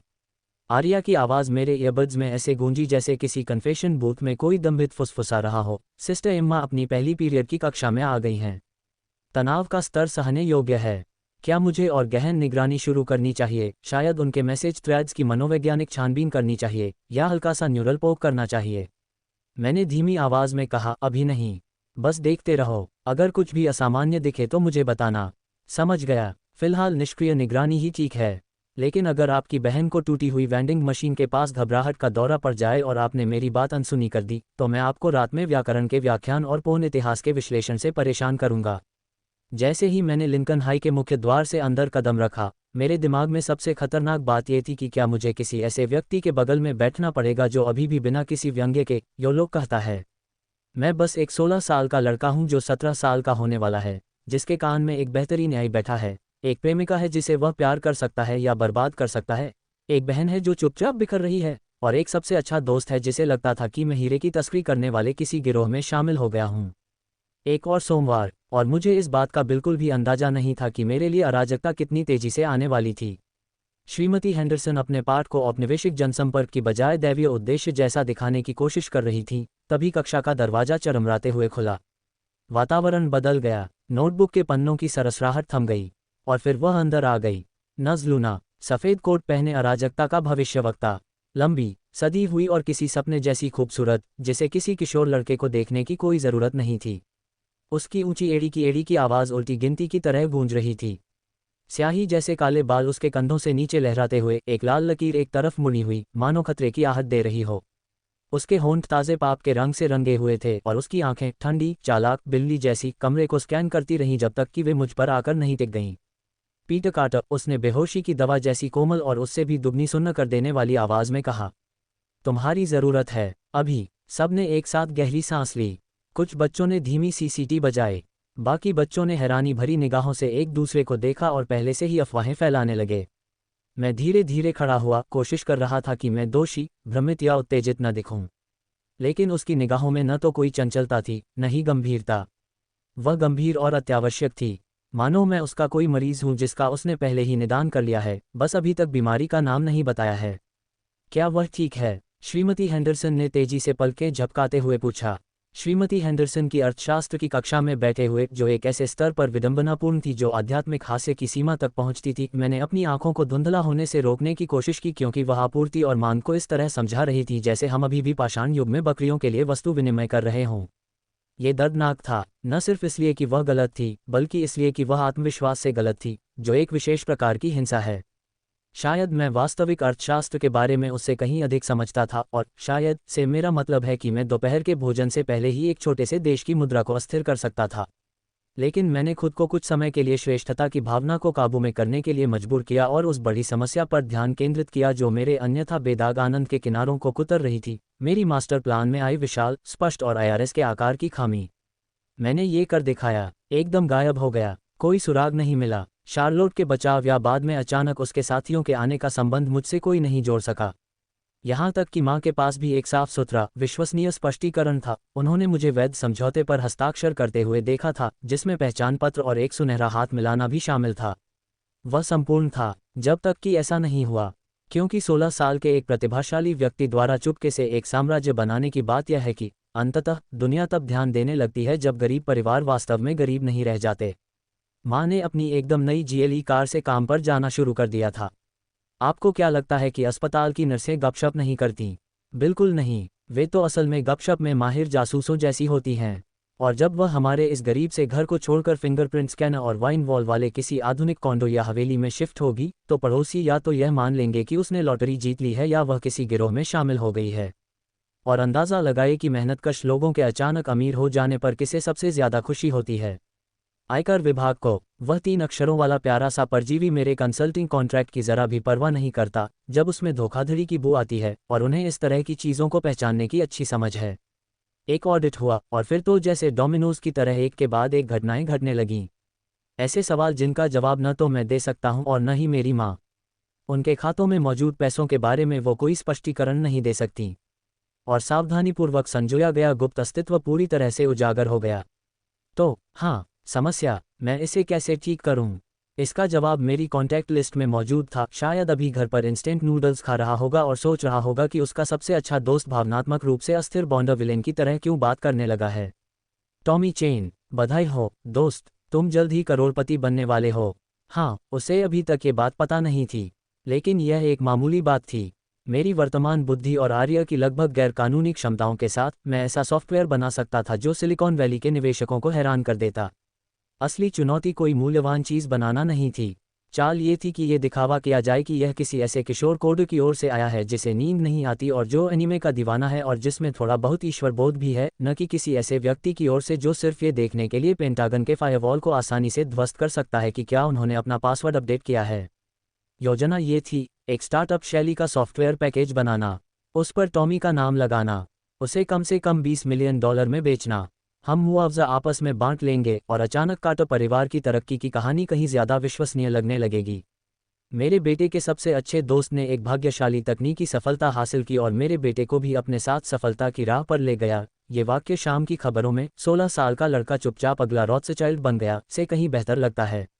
मुझे पहले से ही फुसफुसाहट सुनाई दे रही थी, प्रतिभाशाली लड़के ने बड़ी सफलता हासिल की, दोस्त के संघर्षरत परिवार की मदद की। कितनी दिल को छू लेने वाली अमेरिकी कहानी है। किसी को पता भी नहीं चलेगा कि मैं पर्दे के पीछे से सब कुछ नियंत्रित कर रहा था। और बता दूं, मुझे असल तकनीकी काम के लिए टॉमी की ज़रूरत नहीं पड़ी। मैं दोपहर के खाने और अगले भ्रष्ट सिस्टम को बंद करने का फैसला करने के बीच में ही एक दोपहर में पूरा सिस्टम बना सकता था। लेकिन मुद्दा यह नहीं था। टॉमी मेरा दोस्त था, मेरा सच्चा दोस्त। हमने साथ में सब कुछ झेला था, बचपन में एक दूसरे के घर रात बिताना, कैंटीन में होने वाली लड़ाइयाँ, और वो समय जब मैंने स्कूल के फायरवॉल को क्रिप्टोकरेंसी माइनर में बदल दिया था और हम दोनों को लगभग सस्पेंड करवा दिया था। आप इस तरह की वफादारी को सिर्फ इसलिए नहीं त्याग सकते क्योंकि आप एक दिन अचानक भगवान से भी ज़्यादा बुद्धिमान और एनएसए से भी ज़्यादा खतरनाक हो गए हैं। तुम उन्हें अमीर बनाओ, क्योंकि जब साम्राज्य का विस्तार शुरू होता है तो ऐसे सेनापतियों की ज़रूरत होती है जिन्हें वो धूल मिट्टी याद हो जिनसे होकर हम गुजरे हैं। और टॉमी, वो तो मेरे साथ तब से है जब हम दुर्लभ पोकेमोन कार्ड्स के लिए लड़ते थे और स्लीपोवर में दांत साफ करने के बारे में झूठ बोलते थे। अब वह अमीर बनने ही वाला था और मुझे एक बेहतरीन बहाना मिल जाने वाला था, क्योंकि मैं आयकर विभाग को बेवकूफ़ नहीं बनाना चाहता था। मैं चाहता हूं कि जब मैं ये करूं तो वे मेरी सराहना करें। और अपना साम्राज्य खड़ा करते हुए मैं कई दिनों से अपने मोटे दोस्त को नज़रअंदाज कर रहा हूं। अब इसे सुधारने और इस प्रक्रिया में उसका जीवन बदलने का समय आ गया है। इसे वही कहना चाहिए जो ये था, थोड़ी सी अपराधबोध से भरी परोपकारी तानाशाही। मैं सिर्फ अच्छा व्यवहार नहीं कर रहा था, मैं मानव संसाधनों का प्रबंधन कर रहा था। टॉमी सिर्फ मेरा सबसे अच्छा दोस्त नहीं था, वह वफादारी की शर्त के साथ एक संभावित खतरा भी था। उसे खुश रखो, उसे अमीर रखो और मेरे यौन मुक्ति साम्राज्य या चर्च के बारे में उसे अनजान बनाए रखो। इसी क्रम में इसके पीछे व्यवहारिक कारण भी थे। मुझे उसकी आर्थिक स्थिति को उसी तरह बदलना था जैसे मैंने अपनी खुद की स्थिति को तेजी से सुधारा था। यह आखिरी बार नहीं था जब मुझे किसी ऐसे काम के लिए उसकी ज़रूरत पड़ी जो लगभग गैरकानूनी था लेकिन कानूनी तौर पर अस्पष्ट था। और सच कहें तो एक कंगाल साथी को शक हो जाता है। एक अमीर साथी चुपचाप नए हेडफोन और लैम्बो कार खरीद लेता है। साथ ही इस तरह से जब सब कुछ तेजी से आगे बढ़ेगा तो फोर्ब्स के इंटरव्यू में वही होगा। सॉफ्टवेयर क्रांति के पीछे का प्रतिभाशाली बालक टॉमी चेन, हाई स्कूल का विलक्षण प्रतिभावान छात्र। मैं बस उसका थोड़ा अटपटा, कुछ हद तक ऑटिस्टिक कोडिंग दोस्त होता जो मीम्स के लिए उसके साथ जाता। कुछ भी खतरनाक नहीं, कुछ भी संदिग्ध नहीं। बूम, वो करोड़पति बन जाता है, मुझे अपने परिवार की दौलत के लिए एकदम सही सुरक्षा मिल जाती है और हमारी दोस्ती और भी मजबूत हो जाती है, बजाय इसके कि मैं उससे दूर हो जाऊं। या इससे भी बुरा, मैं उससे तब तक बात करना बंद कर दूं जब तक कि वो किसी रेडिट थ्रेड पर मेरा सबसे अच्छा दोस्त लेक्स लूथर बन गया और मुझे पीछे छोड़ गया शीर्षक से पोस्ट न कर दे। लेकिन सबसे पहले मुझे एक उत्पाद की ज़रूरत थी, कुछ बहुत बड़ा, कुछ क्रांतिकारी, कुछ ऐसा जिसे मैं आंखें बंद करके बना सकूं, एक हाथ से अपने खलनायक वाले विचार लिख सकूं और दूसरे हाथ से अपनी टीचर की कमर पकड़े हुए हम उसकी मेज पर सेक्स कर रहे हों। इससे पहले कि मैं अगले बड़े झूठ अपंजीकृत व्यापारचिन्ह के बारे में सोचना शुरू कर पाता, मेरे ईयरबड्स में आर्या की आवाज़ गूंजी जो घमंड और बनावटी श्रेष्ठता से भरी हुई थी। हे स्वामी, धन वितरण और मित्रता की जटिलताओं पर विचार कर रहे हैं। ये तो बहुत ही मानवीय बात है। क्या मैं एपीआई ट्रांसलेशन लेयर जैसी कोई सरल सी चीज़ सुझा सकती हूँ? मेरी आंखें ऐसे चमक उठी जैसे मैंने फिर से सत्ता का स्वाद चख लिया हो। अरे वाह, ये तो बिल्कुल सही है, मैंने दांत भींचते हुए धीमी आवाज़ में कहा। समझाओ। आर्या का लहजा व्यंग्यपूर्ण श्रद्धा के उस विशिष्ट रूप में बदल गया जो वह दुनिया के अंत के विचारों के लिए रखती थी, जैसे कोई द्वेष रखने वाला महादूत जिसके हाथ में पावरपॉइंट प्रेजेंटेशन हो। जरा कल्पना कीजिए प्रिय गुरुजी, अमेरिका की हर कंपनी डिजिटल नरक में जी रही है। उनके सॉफ्टवेयर सिस्टम आपस में संवाद नहीं कर सकते। यह ऐसा है जैसे आपके मस्तिष्क का बायां हिस्सा कविता लिखता हो और दायां हिस्सा वर्तनी तक न कर सके, जैसे आपके पास एक ऐसा स्मार्टफोन हो जिसमें आपका संगीत ऐप आपके फोटो ऐप से संवाद न कर सके, इसलिए आपको हर चीज़ को मैन्युअल रूप से कॉपी करना पड़ता है। मैंने कहा, मैं सुन रहा हूँ। मुझे पहले से ही शून्य दिखाई दे रहे थे। आर्या, हमेशा की तरह ड्रामा क्वीन, अपना नाटक जारी रखती रही। लेकिन चलिए मैं आपको पूरा भयावह मंजर दिखाती हूँ, आर्या ने बड़े चाव से कहना जारी रखा। एक आम फॉर्चून 500 कंपनी 1200 से ज़्यादा अलग अलग सॉफ्टवेयर एप्लीकेशन इस्तेमाल करती है। ग्राहक प्रबंधन के लिए सेल्सफोर्स, मनी लॉन्ड्रिंग मेरा मतलब है अकाउंटिंग के लिए एसएपी, डेटाबेस जमा करने के लिए ओरेकल, ओबाव ईमेल के लिए माइक्रोसॉफ्ट, ई कॉमर्स के लिए शॉपिफाई, मार्केटिंग के लिए मेलचिम्प, संचार के लिए स्लैक, इन्हें पैसिव एग्रेसिव ब्रेकडाउन कह सकते हैं, मीटिंग और दिखावटी परवाह करने के लिए जूम, कॉन्ट्रैक्ट के लिए डॉक्यूसाइन। ये सूची अंतहीन है। दुर्लभ, प्रलयकारी मछली ने दुनिया भर में लोगों में जिज्ञासा और भय का संचार किया। 79 साल की उम्र में भी मर्दाना ताकत 10 गुना कैसे बनी? इसका दायरा विचित्र था, बेहद खूबसूरत विचित्रता। फिलहाल इन दो जटिल प्रणालियों को आपस में जोड़ने के लिए भी 3-6 महीने के लिए विशेष डेवलपर्स को नियुक्त करना पड़ता है, जिनकी लागत प्रति एकीकरण $150,000 होती है। वॉलमार्ट के पास 8,000 से अधिक विभिन्न सॉफ्टवेयर सिस्टम हैं। ज़रा हिसाब लगाइए कि इन सब को एक साथ काम कराने में उन्हें कितना खर्च आता है। मैंने किया और लगभग मेरा दम घुट गया। हे भगवान, ये तो मशीनरी को फटने से बचाने के लिए डक्ट टेप कोड में 1 अरब से भी ज़्यादा का कोड है। बिल्कुल सही, आर्या ने भूख से भरी आवाज़ में कहा। और ये तो सिर्फ विकास लागत है। फिर निरंतर रखरखाव, सिस्टम में बदलाव होने पर अपडेट, कनेक्शन टूटने पर समस्या निवारण जैसे खर्चे भी होते हैं। कंपनियां अपने पूरे आईटी बजट का 40% हिस्सा नए नवाचारों पर नहीं, बल्कि अपने मौजूदा उपकरणों को आपस में जोड़ने पर खर्च करती हैं, सिर्फ ये सुनिश्चित करने के लिए कि एक हाथ दूसरे हाथ के अस्तित्व को जानता हो। मेरे फ़ोन की स्क्रीन पर ऐसे चित्र उभर आए जो किसी पागल मकड़ी की तरह लग रहे थे जिसने एड्रॉल ले रखा हो। डिस्प्ले पर आभासी डेटा की बाढ़ सी आ गई और आर्या ने मुझे एक भयावह ई कॉमर्स उदाहरण के बारे में विस्तार से बताया। एक आम ई कॉमर्स कंपनी में ऐसा होता है जब कोई व्यक्ति ऑनलाइन कुछ खरीदता है। मान लीजिए किसी ने ऑनलाइन टूथब्रश खरीदा। मेरे दोस्तों, अगर आपको नोवेल पसंद आए तो वीडियो को लाइक कर दो, कमेंट कर दो और मेरे चैनल नोवेल एक्सप्लेनर को सब्सक्राइब कर दो ताकि आपको नया वीडियो तुरंत मिल सके।